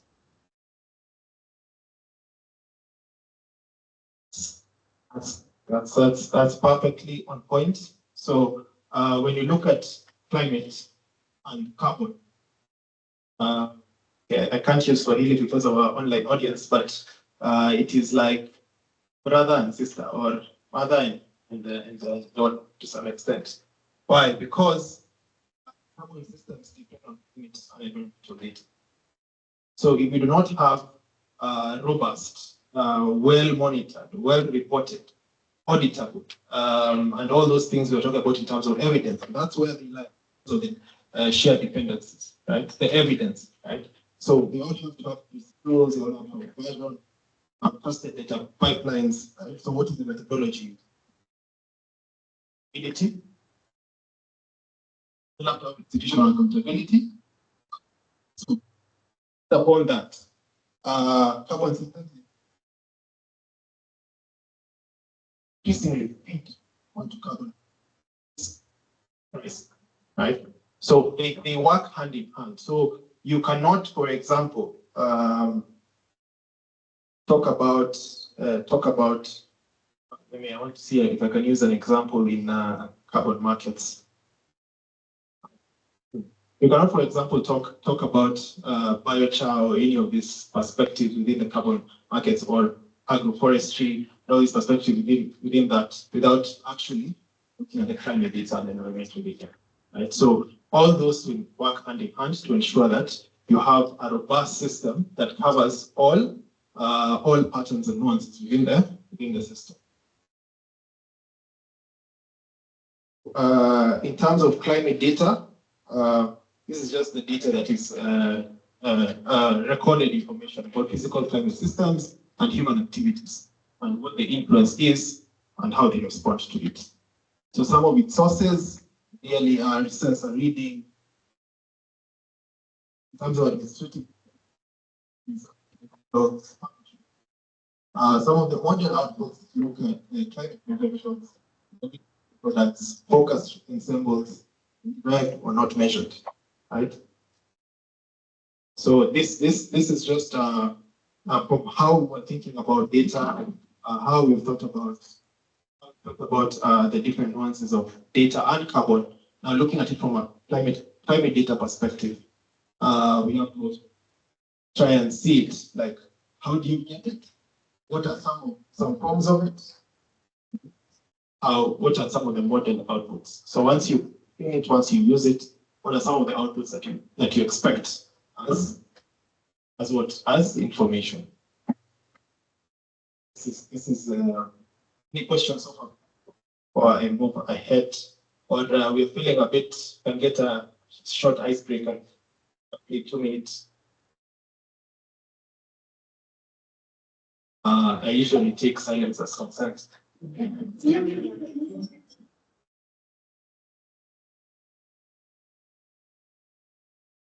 I don't know if my question ties to the survey that we just been taken through, but just in regards to what's happening in terms of collecting data and the information that now gives evidence. And I'm saying this because of the challenges we experience, especially in the bid to transition households from using biomass into cleaner solutions like electricity. And does data expire? Because, and I think it ties to me the question that was asked earlier, when there are gaps in years in terms of when data was collected, especially looking at probably NBS, and just trying to understand what solutions or fuels households are using for cooking before we transition them. And probably there is a gap in terms of even census collection, probably giving like maybe between 7 to 10 years. Is that data that is still reliable and that can inform a direction to take? Okay, so I'll circle us back to some of the methodologies, right? So whenever you're looking at, especially what you've just talked about, transitioning households or institutions from biomass towards clean cooking methodologies, clean cooking systems, and trying to see how can I use this emission reduction to get my carbon credits. So when you look at the methodologies, your data set should at least be robust enough, but it should not go beyond years. Right? So why am I saying that? Because looking at it from a carbon credit perspective, then you'd have to look at things like vanity. There's so many factors that you have to look into, and these factors look into, like, if I'm to get carbon credits for this carbon credits mean carbon finance. This carbon finance means that this thing that you're actually doing cannot be helped without carbon finance, right? If you've been getting data and working very well for the last 10 years, you don't need carbon finance. So in terms of looking at data, as I said, it has to be very nuanced towards what exactly is this data being used for. You can keep it. I mean, you can have a data set for the last 10 years or 20 years, right? But like for that specific thing that you actually want to use for that data, it has to be very nuanced or has to be very focused towards that. Yeah. I'm thinking about this climate data for baseline setting, and I'm thinking about, for instance, the Paris Agreement, when the 1.5 degree target was set, it was against 1990 baseline. Similarly, in the carbon markets, when you're setting your target, it has to be against emissions happening within a certain period. So yeah, I'm just trying to bring out the point on how climate data is also used to form the basis of your intervention in the carbon market. Yes. So in terms of, maybe just to answer it from this perspective, in terms of does data really expire, I think that is dependent upon what you actually want to use it for. Because if you are, for example, to plan Nairobi today according to 1800s data, then we will consider it expired. But if you're to plan it according to, say, data from 5 years ago, that's data that is actually usable. But you have the data. So in terms of like perishability of how people think about food, in this case, it's not the same thing. So it's dependent upon what you actually want to use the data for, so that now you can say this data at this point in time is not usable, right? For those of us in academia, for example, you're writing a paper, right? They usually give you like 5 years, 3 years, so who are a bit, they can tell me, but usually you cannot have a paper that you're speaking about something in your paper that is a paper for 2010. They tell you that data is too old. So you have to find a way in which you have the data, yes, but where is it being used and how accurate is it? How current is it? And does this what does this system require for it to actually be data that is important? We look also at the climate data chain. So this is just to what we've done before. We've looked at what is the climate data, right? Now, looking at it from as a chain perspective, from the point of collection to the point of cleaning, to the point where it becomes information, and lastly, to the point where it actually impacts decisions. What are some of those cross-cutting factors? So this is just a perspective that builds upon how climate data moves. Right? So you start from a point where you're looking at sensors, with satellites, right? You merge it, you harmonize it, you quality check for it, you format it for use. This point becomes information. You start using it, you start analyzing it, it starts giving you tangible aspects to it that are actually something that you can use. Becomes a usage case. Lastly, that usage case becomes something that can render impact. At that point, we are now looking at flood alerts. At that point, we're looking at evacuation orders. At that point, you're looking at credit issuance, and you're talking about carbon data. So in terms of cross-cutting factors, I said I'll talk about provenance. Provenance is more or less source.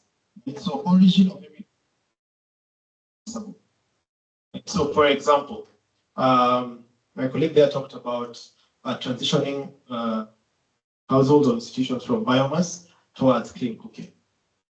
If you're doing this project as an entity, this data has to have this. Where is it coming from? So which institutions are these?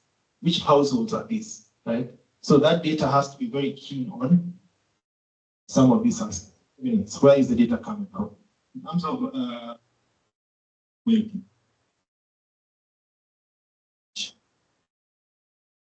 and maybe I don't know if you guys are seeing what I'm seeing, or at least I don't know if you guys are at least looking at it from this perspective. And this is more or less very interesting because what we are building here is this. That's ideally what we're trying to build. That's ideally what we're actually talking about. We talk about things brings that to life. Right? These are some of the processes they have to be. Because what an MRV is basically just evidence-based data. How do you track it? How do you collect it? Where does it go? So that's all about methodology. But this is just evidence data. In terms of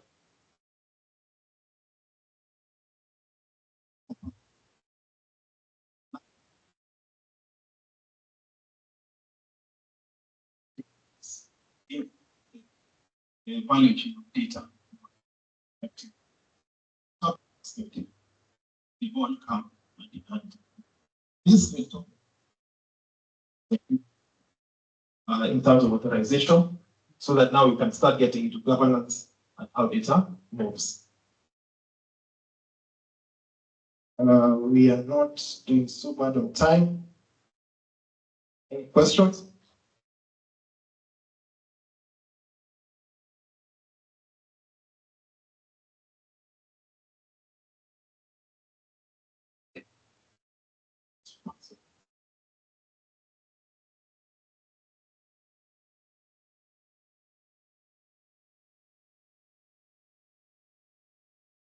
Just a quick one. I think the previous slide, you talked about climate data, and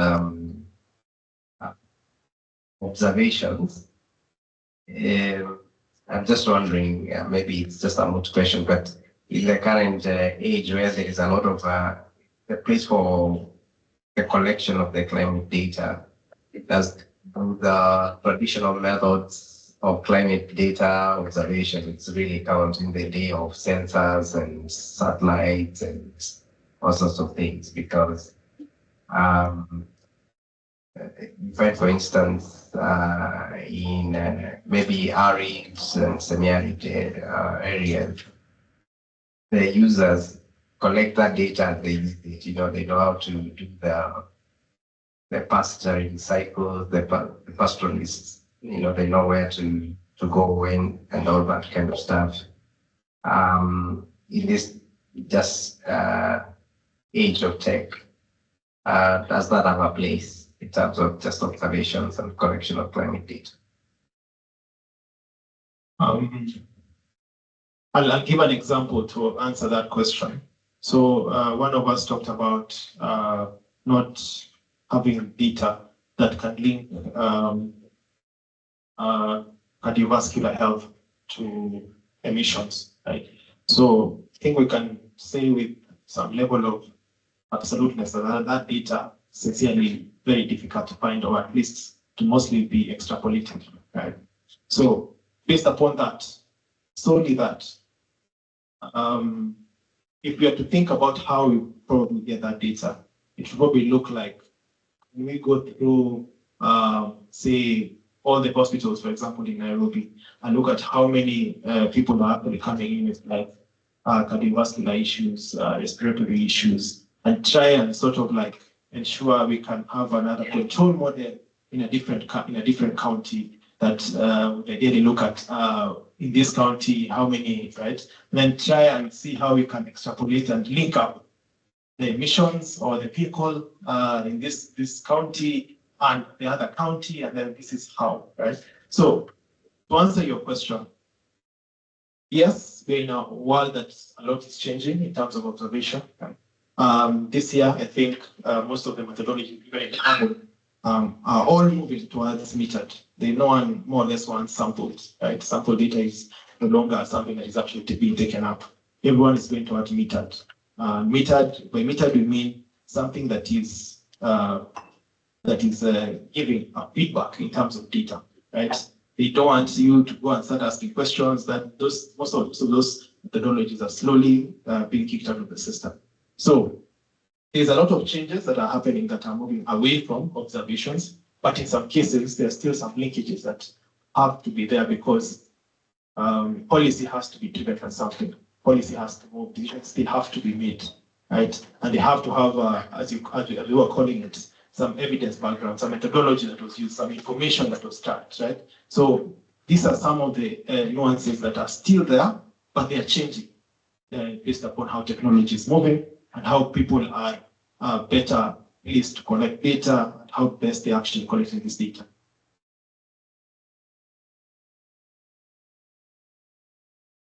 I think probably just to emphasize on what his question was, like having data centers. I know some of this information is there. Where to get it, I think, is the problem. So like, is there a way it can be collated? Like develop, I don't know, a data center where if you want anything health related, you can pull it out. If you want anything climate related, you can pull it out. Because I think it is scattered all over. It's not really something that you can pin your finger and say that this is where you're going to pull it from. If you're going by health, I'm sure the data is there, but how to get it, I think, could be the problem. So maybe a plan on coming up data centers and stuff like that. Yeah. Yes, to some extent, the data is there. It's just that the best way I can put it is in terms of looking at foundational data. So there is a lot of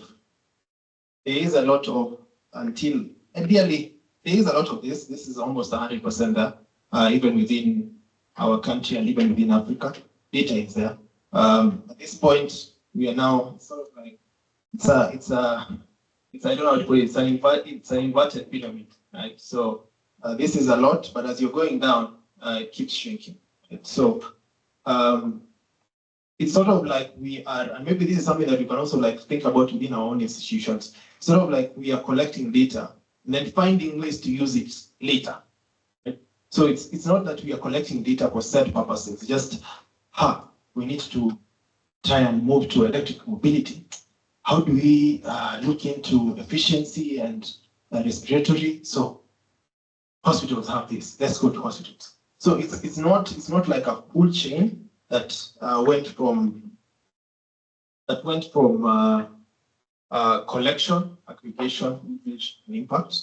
It's more of we are here, so how do we track back, right?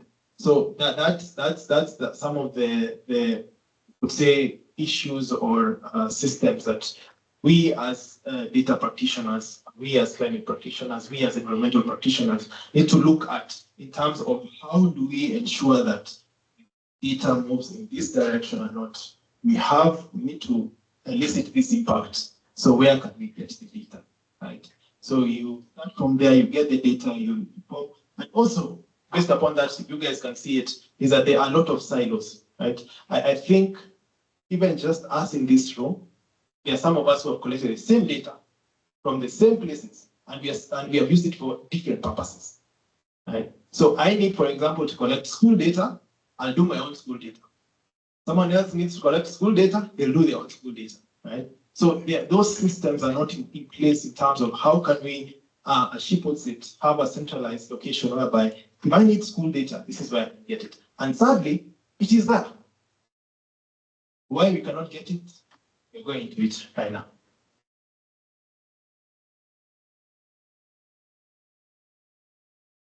And I think we need an icebreaker. One of my colleagues will do a short icebreaker after the question. I'll take the question. Okay, allow me to ask you this based on the technological view. You said that we have modern technologies evolving in terms of data collection. And previously we said that we have predictive models for data outputs and ground observations. So if we have a scenario whereby the two have conflicts, which one has merit in terms of credit? Okay, I'm asking in terms of methodological view, whereby you say we have modern technologies in terms of predicting, that is the projection part of it, and comparing with the ground observed data. And in scenario whereby we have conflicts between the two, which one has more weight?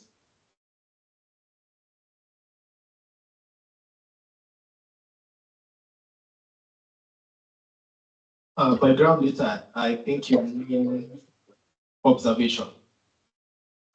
So ideally, technology always takes precedence. Why? Because the things that we're talking about, it is versioned, it is time-stamped, there is a clear methodology of how it was obtained, right? So all those factors are there, but if it was observed by myself, I have the knowledge in my head in terms of how that came to be, but if I'm not able to track it as well as technology does, then that data that I have, as I said, becomes more or less rumors. So it's about that tractability, that auditability, that interoperability, right? All those factors. And technology does that very easily because it can clearly have all those systems in place. But humans are difficult because we have a lot that we're actually doing. So we might know it, just we're not able to track it as well. So technology will ideally take precedence, and that's why I'm saying even in carbon markets, right now we are moving away from sampling and more towards metered. By metered, the DMRVs and so on. So let's do a short 5-minute icebreaker. I think we'll be taken through by our able cheerleader. Hi everyone. Hi everyone. The room is a bit cold. We need to make it hot. My name is Lily. Marketing and communications at Vast Carbon, an aspiring MC. So this is my first talk at that. So please, be confident that I can get into this sector. So it's a common song we all know. We sang it during Sunday school. We know it.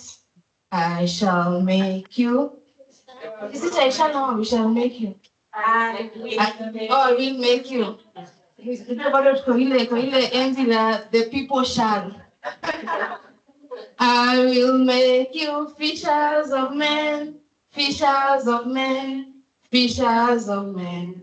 I will make you fishers of men if you follow me. So I know, so what you're going to do, where we have an F, the female, stand up. Where we have an M, the male, stand up. So let's try. I will make you fishers of men, fishers of men. Do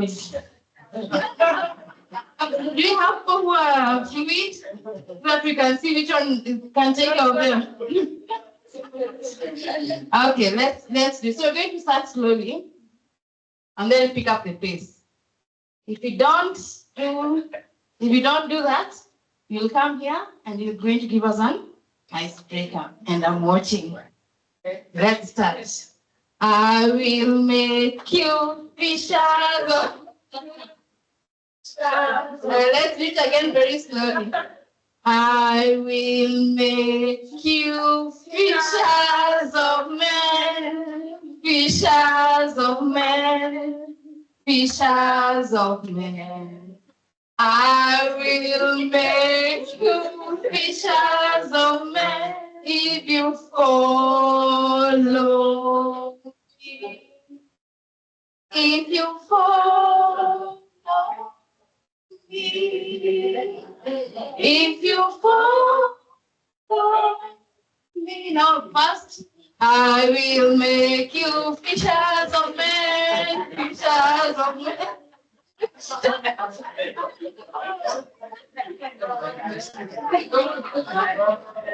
You know, my chat is just down here.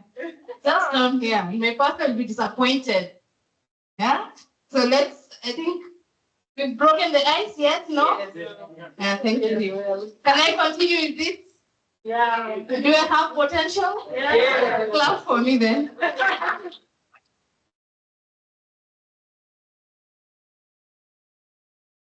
I think the human brain is interesting because I could see you just stand. You're just like, no, I don't need the stress of up and down. Let me just stand. Yeah, so it's interesting. So going back to some of the things that we were talking about, we were looking at, there's that question of the data is there, but we cannot obtain the data. So before we get into that, this is just a showcase of some of what we would consider evidence hierarchy when you're looking at data. So at level 1, you're looking at the weakest, right? So these are narrative reports. These are useful for context, citable as primary sources. So I'm sure all of us have written a paper or written something, right, that you have been able to cite a given source. So it would be very difficult to cite, for example, something someone said sometime maybe on the roadside. Right? So that's what we're talking about in terms of narrative reports. So these are just reports that, for example, you cannot cite that as evidence kind of data. You can cite it as information, something that I had, but you cannot probably cite that as evidence type of data. In terms of administrative records, these are forms, permits, registry. So they're verifiable, so no audit trail. So we talked about auditing. Auditing is key. How was that data obtained, right? So if you're working, for example, I don't know if any of you have tried to get birth certificates. I have. You've tried to get birth certificates from, I think it's Bishop House or Huduma Center, one of those places. This sometimes is very difficult because you might find, if, for example, the child was born in a different county, for that audit trail to get to you, you'd rather even just go to that county. It becomes much easier for you to just go back to that county for you to get it. So these are some of the issues that we have with administrative records. So they're there, they're verifiable, mean it is set, that is the truth, it is a fact, but there's no audit trail. We don't know where, who audited what, where it passed through. So that is a bit murky in terms of data. And that's why that sits at level 2. It's not the weakest, but it's also weak. Instrumental measurements, level 3. So this is sensor data, field surveys, they're strong, but processing is needed.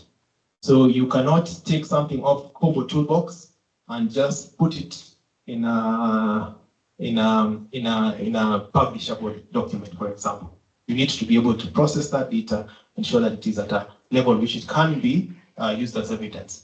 Otherwise, it's just be full of errors and you just propagate that moving forward, which is not what we would want. So level 4 and level 5, this is what we are calling evidence, decision grade kind of data. And so they are verifiable data sets. They've been QA, they've been checked, they've been measured. There's provenance documentation, there's reproducibility. So that data can ideally be used for evidence. Lastly, the strongest audit-ready evidence package. So it has all the elements that we were talking about: chain of custody, verification, version, signed, all those things are there. So at that point in time, this is data, its strongest evidence potential. And right here is where we need our carbon, is what the verification bodies are looking for in terms of registries and so on and so forth. So they're looking at data at that level, that it has all those pointers to ensure that this data is evidence grade or decision grade. I won't take questions now, but I can take them later. Maybe a question for you guys. At maybe your institutional level, what would you say? Okay, you can take this question. At your institutional level, what would you say the data that you have or the data that you share, at what level does it reach consistently? So you share data, you work with data, you take in data, you do what it is you do with data, right? At the point where you're actually like providing it to someone else and so on and so forth, or at the point where you're using it for something, what point does it even have? Right? So we can hold on to that thought and come back to it. It's something to think about. Maybe most of that, it's all in PDFs, so on, but that's something that you can think about. So we were talking about, we have data, we have all the nuances of data, we have data, it's very robust, it has so much quantity, over millions, right? But it has gotten to information, and then I'm here as myself, George somewhere, trying to get data, for example, for public record, for hospital records, right? So yes, we know there's data protection, all these factors, but I'm trying to look at it from an aspect of how does data cross borders? And maybe, again, I can ask, when I say cross-border flows, what do you guys think about? I can take 2 answers.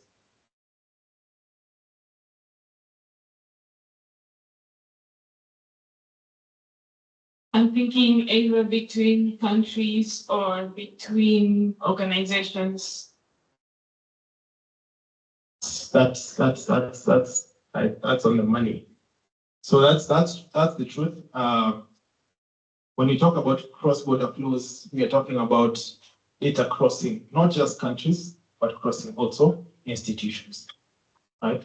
Now, to answer the question that you're talking about, we have data, but I myself, where I am, I might not be able to find that data. So we find that there's many siloed people there are many siloed people collecting data, the same data for that matter, but what that speaks to is this, speaks to cross-border flows. So if, for example, we're looking at the network transfer of data between countries, this is usually technically possible, right? But issue of authorization, delays, ownership ambiguity, format incompatibility, and missing metadata. So these are what we are calling sort of like handoff issues. Like before I hand off data to the next institution, before I hand off data to the next country, what are some of the things that I have to think about within this data, so that I can say this data is at an evidence grade and such that it can be used by other people within the chain, right? So every flow process that leads to one governance boundary. The governance boundaries, we are now talking about some of those kind of issues that are between institutions, between countries. Right? The data is not, for example, if we are to get data from, say, the US to Kenya, for example, there are some key things that ideally would not fit our system. So assuming, for example, getting the data of mileage of vehicles, of small vehicles from the US in comparison to, let's call them not small vehicles, let's use factual, let's say light duty vehicles. You're getting the mileage of light duty vehicles from the US in comparison to, say, from the US in, say, a city like Washington, comparison to a city like Nairobi. What, if you are to share that data, what are some of the things that would ideally just stand out? This is data that is be very difficult to use. It's a simple, that's what it's simple, especially guys in transport, that should be a no-brainer.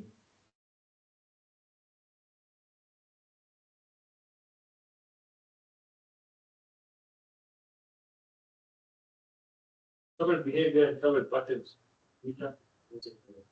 Infrastructure, spatial context. Yes, the spatial context, the travel behaviors, yes, for sure they'll be different, because I mean we're looking at a superpower with cheaper fuel and so on and so forth. So ideally you'll find the LDVs there may travel a bit more than they would travel here, or not. That is bound to be something someone can look into. But what I was actually looking for is that how they measure speed in the US and how they measure speed here is very different. Right? So they use miles per hour, we use kilometers per hour. So looking at that from a point of format incompatibility. So you can take in the data and say, I'm going to use this data, but if you do not format the data correctly, you might find the data that you actually have has missed a step within that cross-border flow. Right? So these flows may lead to we'd call them delays, and these delays, in a nutshell, lead to the impact is felt at the very end of it. So at that point is where we come to this. It's called the East African resilience. It's a study on resilience and readiness to handle flood and climate set issues. It's a study that was done by Transboundary, and I think that's also, there is a team that's actually coming to talk about that tomorrow. So this study was done on 3 countries. It was done in Kenya, it was done in Uganda, it was done in Tanzania. And it is based upon the 2024 El Nino flooding. Right? So from this study, the sensor data observation, right? It was found out that this upstream data takes 24 hours to reach country responders in Kenya. So for example, in Kenya, and I think we'll talk about that later, in Kenya, Tanzania, and Uganda, the water basins are fairly similar. Right? So if it rains, for example, in our neighbors here down south, there are some impacts that will be felt here, right?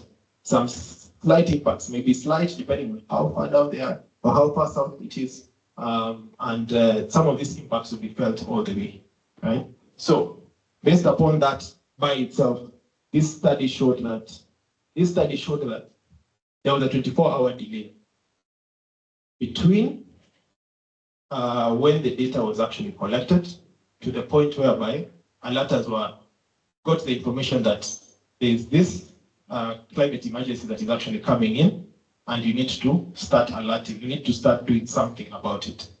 And that was because of what? Owner ambiguity, format incompatibility, missing metadata, authorization delays, right? So the question 2, we have the data, but I, as a singular person, will not be able to get it. Why?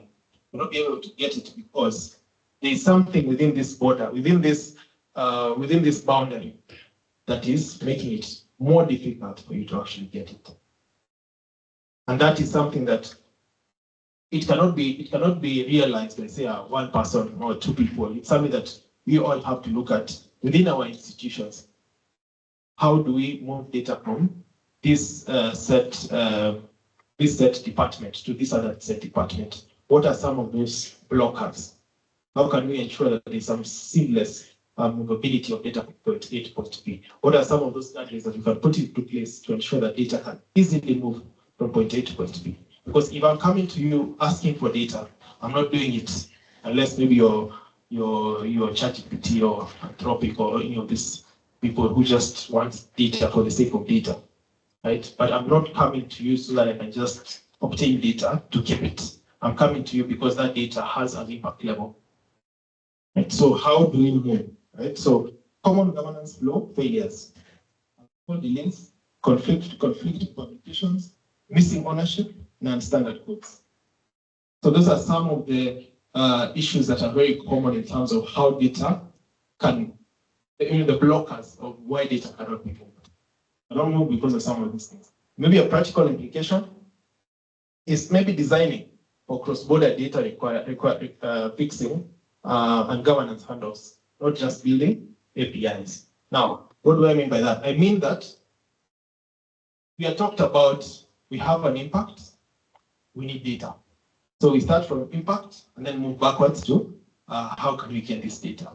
But if you start with, I need to make this data robust enough, then you will build for this. You will not just build an API. By API, I mean just these platforms, web platforms, applications, right? You're just building up an application that shows data, right? And your goal is we can use this for this impact. But if you build data platforms that are not that require these governance handoffs, right? They ensure that some of these things are actually onboarded, and it becomes something that is evidence-based, something that can easily move from institution to institution, something that ensures that privacy is kept up with, and not something that you once you ask for it, you're like, let's remove this part, let's remove this other part. That's a delay. That delay down the line in terms of impact becomes problematic. Right. So I don't.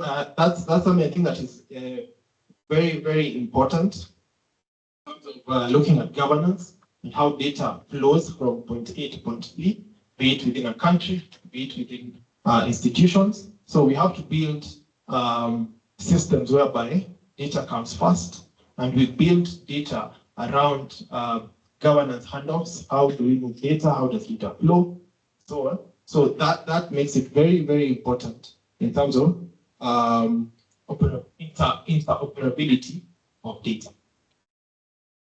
So initially asked the question of, in terms of how you guys take in data, how you guys use data, at what level in terms of evidence and hierarchy does it usually consistently fall? Because if it falls at level 4, governance issue will be taken care of. So I'll take 3 answers to that question. The data that you use consistently, what level is it usually at within your organization? Is it just I got this narrative and I used it and we found this and we did we were able to get our impact study or whatever it is that we're actually doing? Or is it that we went down through this route and this is how we got there? Okay, given it's a bit nuanced, maybe I can just take maybe just one answer. If we go back to your very initial slide on data, information, and evidence, So I think it depends at which stage it is. Is it already processed data or is it still the raw information that you've just gotten from the field or from your study or whatever format you've gotten it from? So I think when it's still raw data, then it is within that particular, let me say, department, because it still has to go through analysis, it has to go through verification. But now when it becomes hard information that then starts moving to different levels, then it's managed differently. I don't know if I'm asking the question.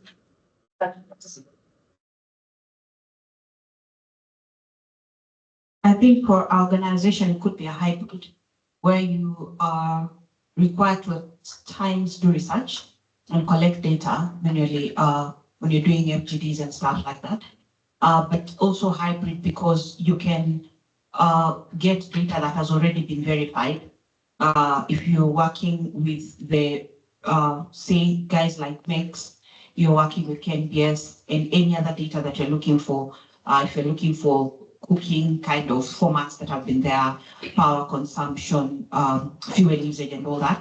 So it could be a hybrid of both, either verified or not verified, but the not verified sort of drives you to see where things are at that particular time. The verified one is more to ground what has been established. So then to help you make a decision that is more informed. Yes, to some extent, we all use data depending, she said, in terms of the hybridization of how data is used, because it is used at whatever level, we take it in depending on the departmental impact that is required at that specific level.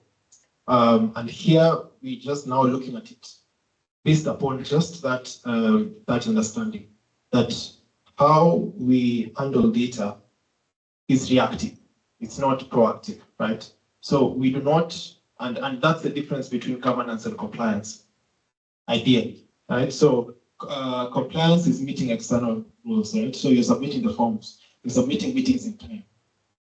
Data formats are set in a certain way, right? When you're looking at governance, there are internal decision rights. There are stewards who take up accountability. There are risk controls, there are quality and ownership metrics, right? So how you, as an institution, how you look at data, it could be from a compliance perspective. So this data has met these compliance metrics, right? Or it could be from a governance perspective, which is more proactive. Because compliance without governance just reports by this person, their quality gap, their disclosed, their errors sort of persist. So it's like if you're meant to meet a set timeline to deliver some set piece of quantitative or qualitative data set, right? You just let me meet that set timeline. But if there are governance thresholds around meeting that compliance, right? So there's a QA. That data has to go through QA. There's someone who owns that data. So your name has to be held accountable about that data that you're actually presenting, right? There are decision rights, internal and maybe even external, right? So what are some of the decisions that have to go through before that data actually passes through the right metric? So that's the difference between governance and compliance. Right?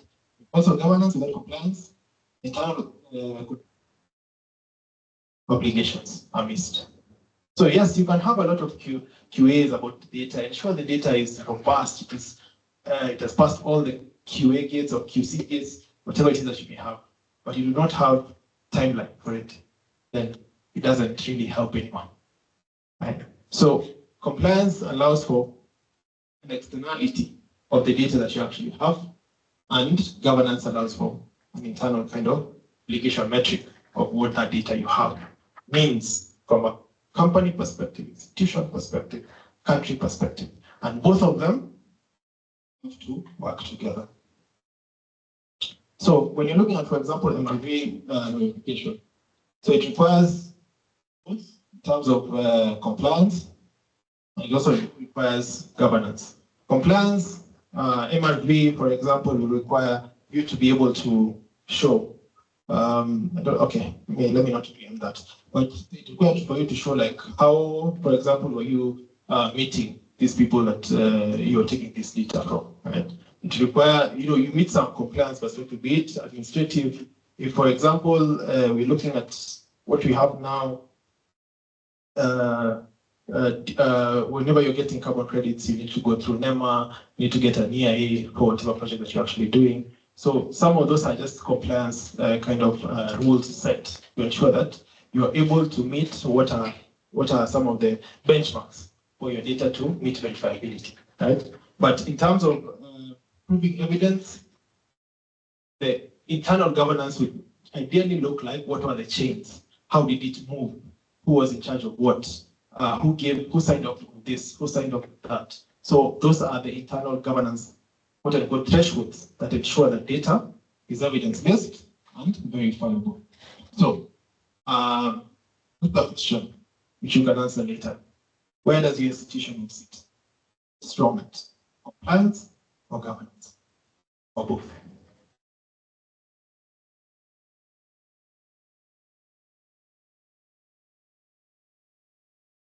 So this is just trying to look at it from an owner perspective, steward, custodian. Looking at each of them, when do they actually play a role? So the owner holds accountability for the data set. The custodian operates the infrastructure. The steward defines the data set. In terms of failure, one person probably. I think that's very common. So I own the data. I am the one working with the data who defines what the data is about. So it is all on me. But in actual sense, it should be someone who owns it. And this is the said person who would say this data is actually verifiable. There's a custodian, is the person who operates it. And there's also a steward who defines the data set. What does it do? Right. So an example, for forest cover data set, the owner, Climate Directorate. The steward, Kenya Forest Service. The custodian could be KMD, Kenya Met Department. The producer could be remote sensing team and so on. So data needs to have a very clear outlook of who owns it, who's operating it, who can define it, who's using it for a set purpose. So these are some of the key issues. These are some of the key issues that we need to also look into. So we are almost out of time. So I'll walk through this transboundary climate data sharing. So for example, we talked about, let's start from this point. So this is the study that is spoken about the East African readiness resilience platform that was done by Transboundary. So we look at some of the major rivers. So if it, for example, rains, for example, here in Tanzania, there are some effects that will be felt in the southern part. If it has an effect here in northern, there's some effects that will be felt on that. Same with the Indian Ocean and some of the effects that will actually be felt on that. So major river basins cross national borders. And at the same affect flood risk cascades downstream across jurisdictions and the impacts national response capacity. So this was one that was actually done for 2024 in the African readiness early warning. And what that ideally looked like if data was kept bounded in the right sense, even evidence-based in terms of how it was shared. But because of issues of, as we talked about the governance issues, delays happened, right? 24-hour delays of data sets that, for example, this has happened in southern Tanzania. So you cannot even have enough time to ensure that you prepare for it before it gets there, right? And that's from a border perspective. Now we also have to look at it from an institutional perspective, right? So again, that's just a bit more neat. Lastly, now we're looking at failure patterns. What are some of the failure patterns when you're looking at transboundary climate data sharing, right? So you can collect it, you can process it, but the failure pattern is always at this point. How can it be shared? Right? So, for example, if you were to look at that study by itself, there was no SOP for emergency release. There are different taxonomies in coding. Missing metadata. Data arrived without time. So it was just someone shares for you a data set, PDFs, shares with you a PDF, tells you to extract the data from it. So at this point, cross-border, the boundaries of different borders. But from an institutional perspective, how do we share our data? What is this data? Do we have SOPs for that we can actually looking into? Who owns it? Who operates it? All this factorization needs to be put into place to ensure that we are sharing more or less military grade kind of data that is so good that no question can be asked about it. Why is this important? Because that's what we need. We're looking at carbon markets, we're looking at carbon credits. We need data that is verifiable, auditable, operatable, and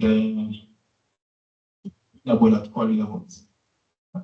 So I think with that, I have finished this session on data and governance and what that looks like from a facilitator point of view.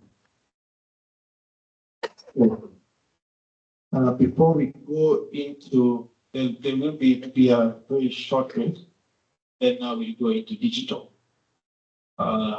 We were basically just trying to look at data from a foundational perspective. What is data? How is it used? What are some of its failure patterns? How do we operate it in between institutions, countries? What are some of the studies that have been done to show some of these issues? Now we'll go into digital. Unless we have any questions, but we can have a short bathroom break and then we can come back to it.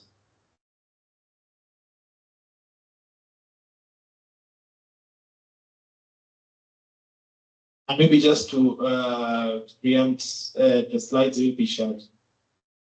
So you can still go through them later. Fine. Let's have a maximum 3 minutes break, then we can continue.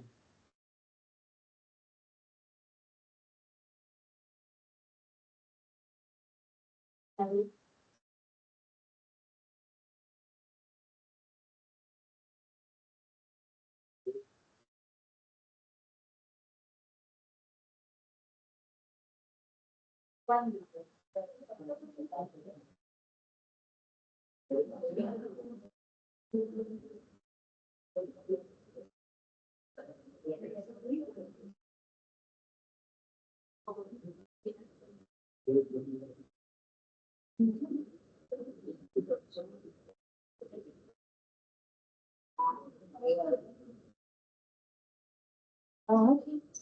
Well, next weekend, please.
Okay, sorry for that. We're trying to set up on our end.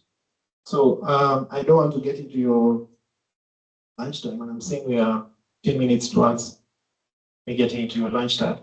So everything else I've talked about before is now trying to think about it in a digital perspective. So here we're just trying to look at it. I was talking about APIs and the system, right?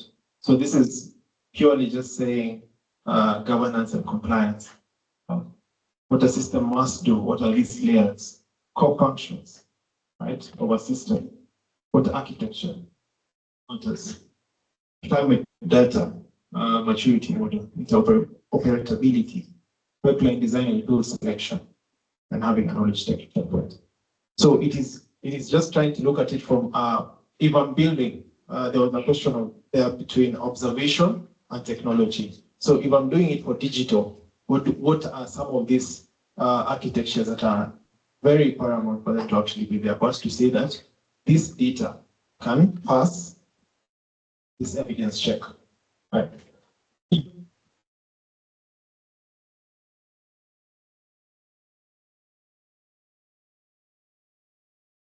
So, you know whether we're going to have some people here, but ability is key here. So a platform is a product. A system is a structure or defined functions of governance. So I talked about governance, I talked about compliance. So compliance is more of, we need to do this by this time. Governance is, what are the rules in place to ensure that whatever we give at this time is at the grade that you actually want.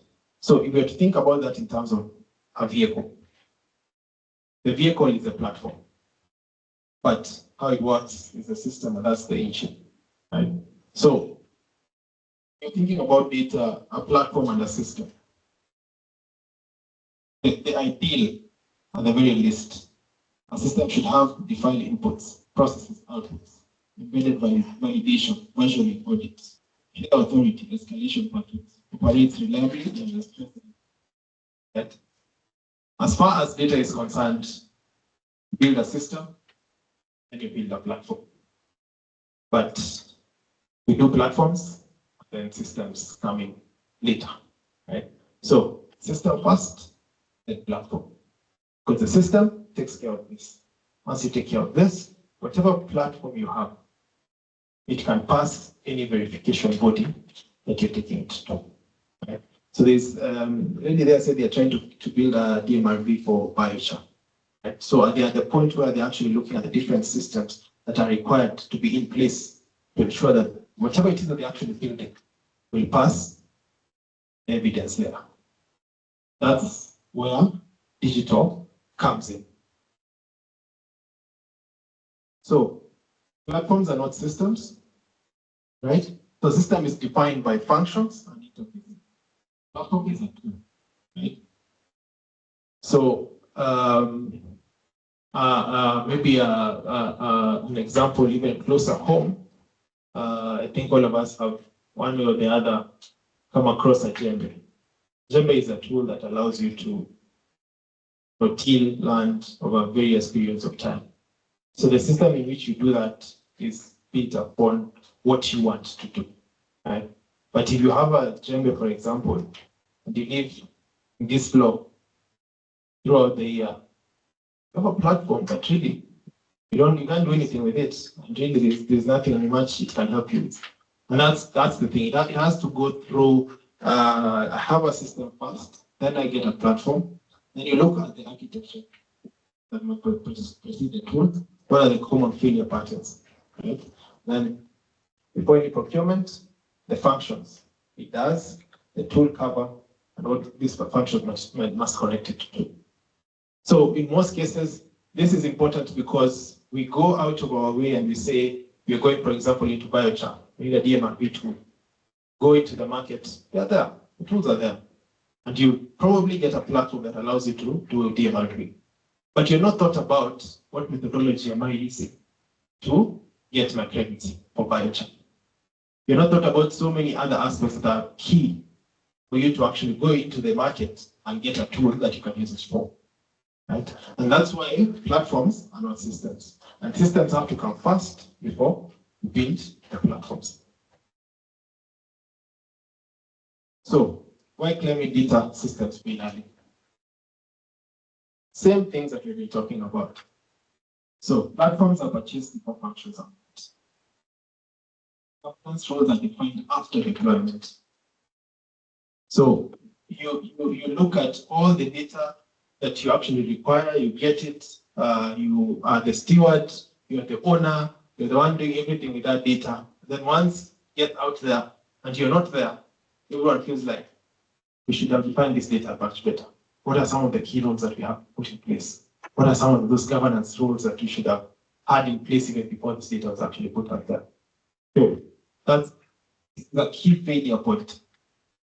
Right? So questions like who validates data, who approves publications, who resolves disputes, they are answered reactively.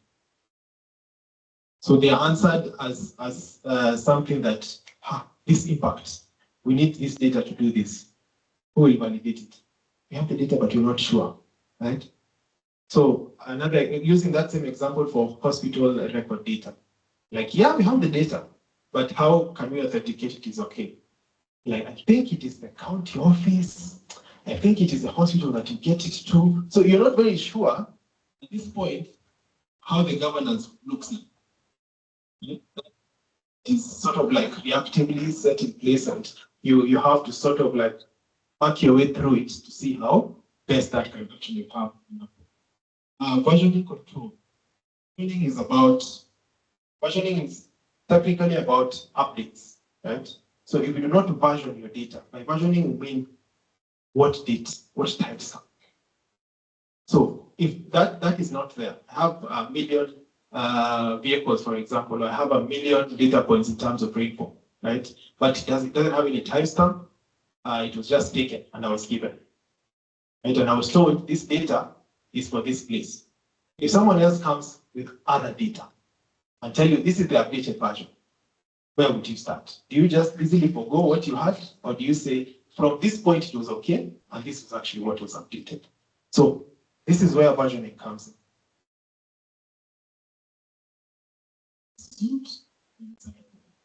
So we assume updated, that's the one I'm using. The most updated one is the best version of the data, so that's what I need. But there's no point in time where it is actually, this was done on this date. Therefore, what was done on this date, anything that precedes that or anything that comes after that is what is more updated before. It's an assumption we usually make, right?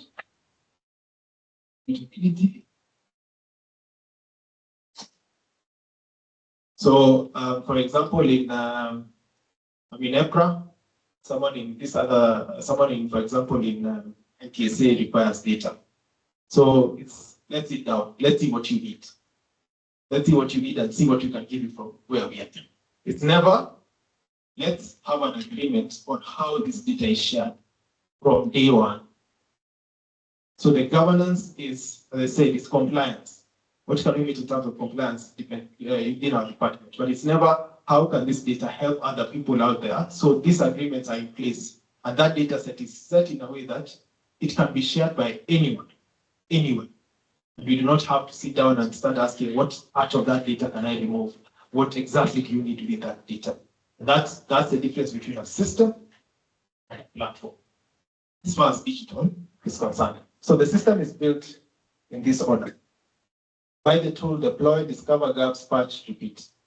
So that's how we build data sets, how we build platforms. So we are like, we need a DMRV, let me go to the market, get a DMRV, deploy it, doesn't work.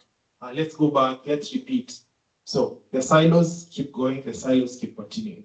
Why? Because we are not cognizant enough to start from a governance perspective, build a system, and then get to a point where we actually build the platforms that help this data grow. So just a small institutional scenario here. So an institution procures a national climate data platform. The demo works beautifully, dashboards, maps, experts.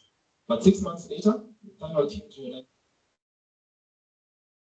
different departments upload data. Validation threshold. There's no version history. Report for the institution for any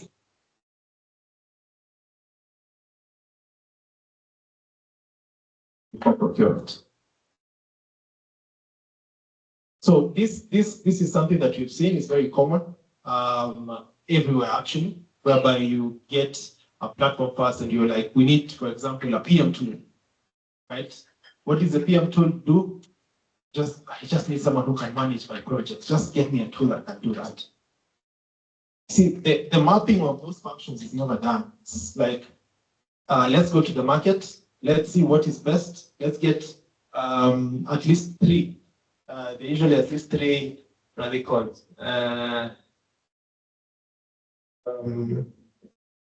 Vendors or people who can actually like provide this platform to us. Get at least 3 quotations. Once you get these 3 quotations, you're like, this is the best quotation. Let's go with that. So same thing. Very good data platform. But 6 months down the line, they're like, everyone is uploading things the way they want. This thing is not helping us. So instead of the tool becoming something that helps you move and helps you move faster, because ideally that's what digital is supposed to do, it becomes a tool where it just creates the chaos, makes things even more difficult to understand. So, question from the institutions. It's a question you can take even just after lunch. And even like when you find me out there and you know him with a question that how many have formally mapped before you get a platform? Formally mapped, what are these functions we actually need for this platform? So, what does a climate data system? What is the most? What does it have to do? It has to be an input layer. It has to be, this input layer is where lies the sensors, main system. It has to be a core system layer. This system is whereby you ingest, you validate, you harmonize, you version, you compute. And the output layer is where it's the APIs, the registries, and so on.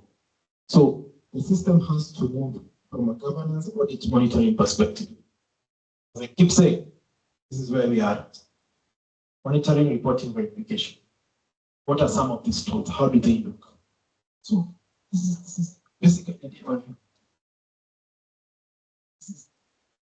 For those of us who are not sure what a DMRV is, the DMRV.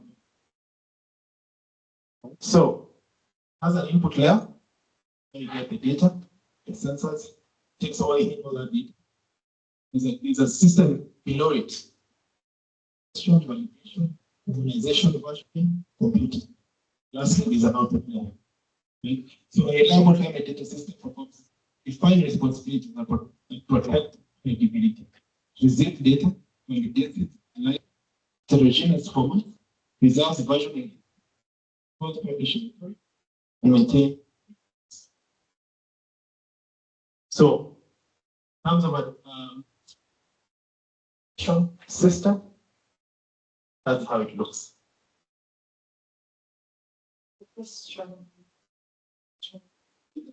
So when we talk about interoperability of this system, does does it come at the output layer, or does the interoperability have to integrate from the input, or does it come out at the very end? So, for example, if you're looking at, let's use cooking, for example. We are looking at it now from a point of a DMRP for cooking, right? So, I've been saying that I may need data for schools, but the data is already there. And someone else has already taken in the data and done something with it. Just that in most cases, you find that I also have to go to schools and take in the data, right? But for example, if this layer is already set in place, this layer is already set in place, and this is already set in place. I have done institutional cooking, for example, in Kenya. I have collected the data for schools. I have my input layer set out and ready. I've done my core system. I've validated the data. I've harmonized the data. I've completed it. And lastly, I have my dashboard. What shows the data that I actually took in and some of the key elements that are actually, or parameters that I'm actually looking into. If I'm, for example, to go to Uganda, all I need is a change in this. So I'll just go there and say, give me school data. Once you give me school data, I just come and put it here. So I put it here, it automatically gives me what I actually need. And if you're looking at it from a registry's point of view, a private registry versus a national registry, the private registry has its program in place and methodologies that it's set in place. Whereas a national registry, for example, the Kenya National Registry, at what point these two registries be interoperable? As of now, because we don't have, let's use Kenya. We don't have Kenyan markets for carbon, right? What the Kenya National Carbon Registry does, it mirrors the other registries. Okay. So that we can be able to now look at things like Article 6, which now go into like ITMOs. Anyway, all those things we talked about tomorrow. But most of what we have like within our national outlook mirrors what you have at a global perspective. So the global perspective is, call it Semakui, if I can use that. It's what is the standard, right? The standard.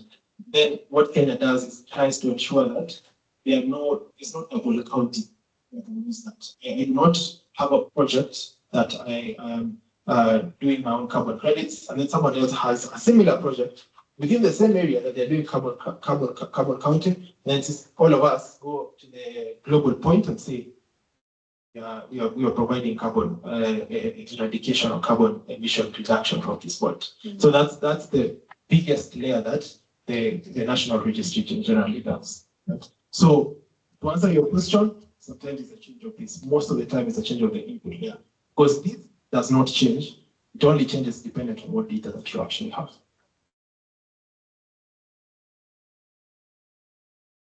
So I think I am what we have next is basically just looking at each of them. Right? So in terms of ingesting, what does that include? I think that is something that we have gone through, right? So it includes data, source systems, provenance. When you're looking at validating, when you're looking at harmonization, so all these will be what you call it, right? Before you do publishing, and then you also have, these are what you call a cross-cutting, right? So access control in terms of organization, monitoring, and incident response, right?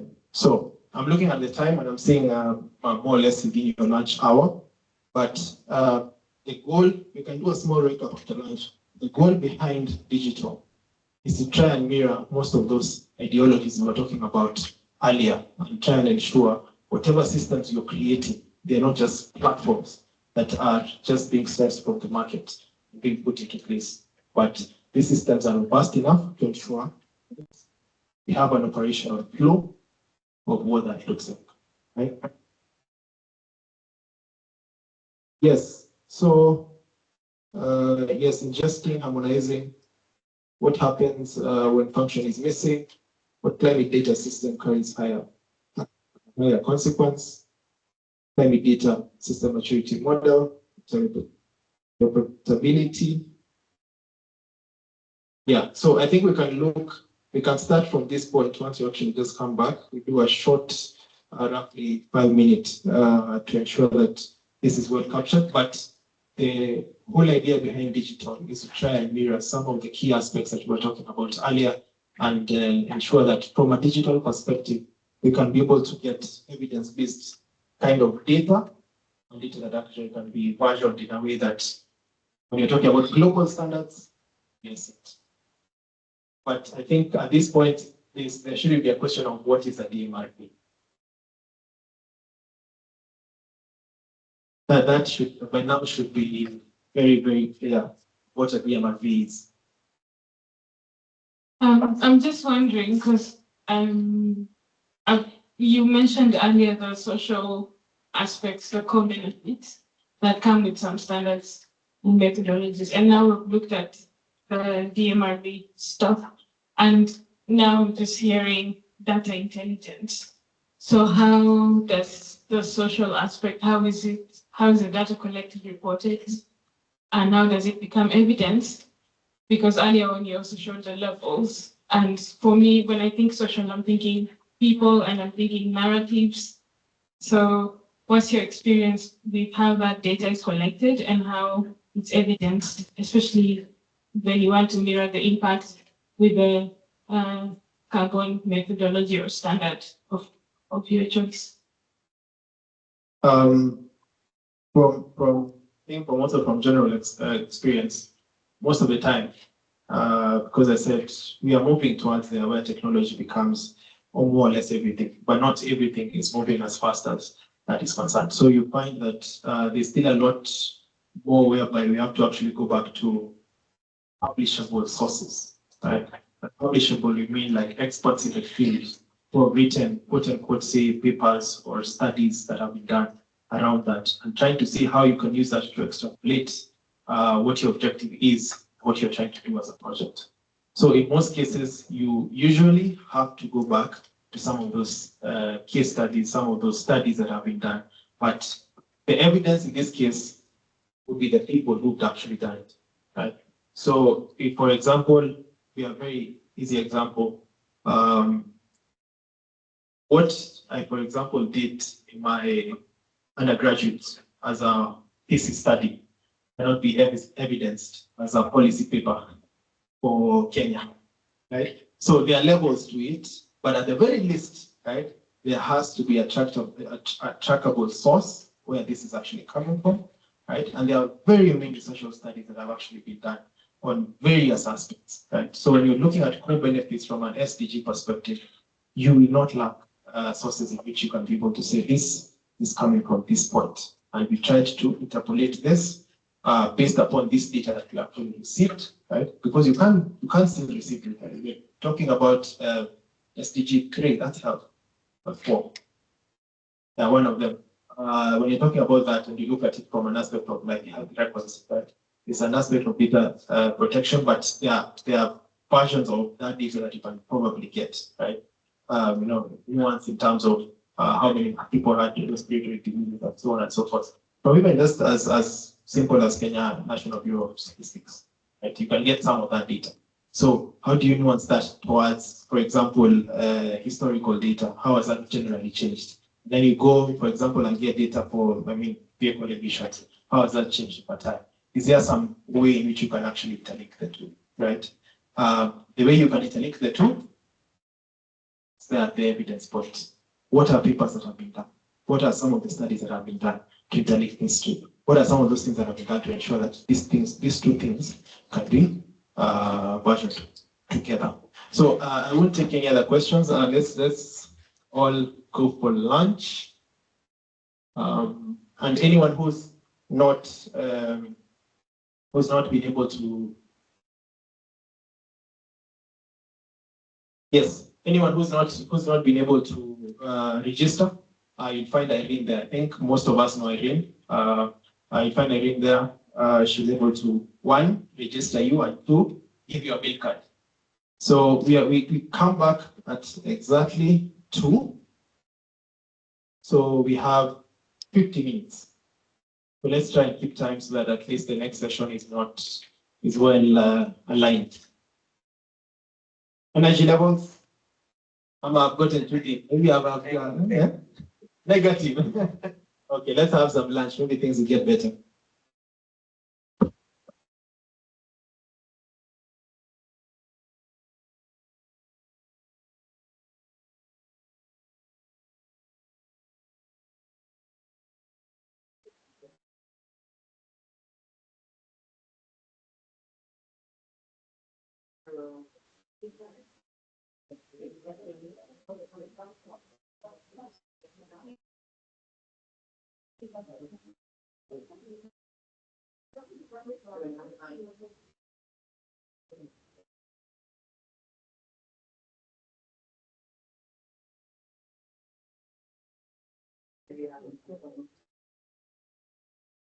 Sorry. I'm also at almost a negative, so I forgot to tell you where lunch is. Lunch, you go ground floor, your left, just like make that turning, then go into, I think there's a restaurant, there's a name to that restaurant. So once you leave the lift, move left, make that turning, you go into a restaurant. And yeah, so because we only have 50 minutes before we go a bit deeper again. Yeah, you can leave your gadgets here, it's fine.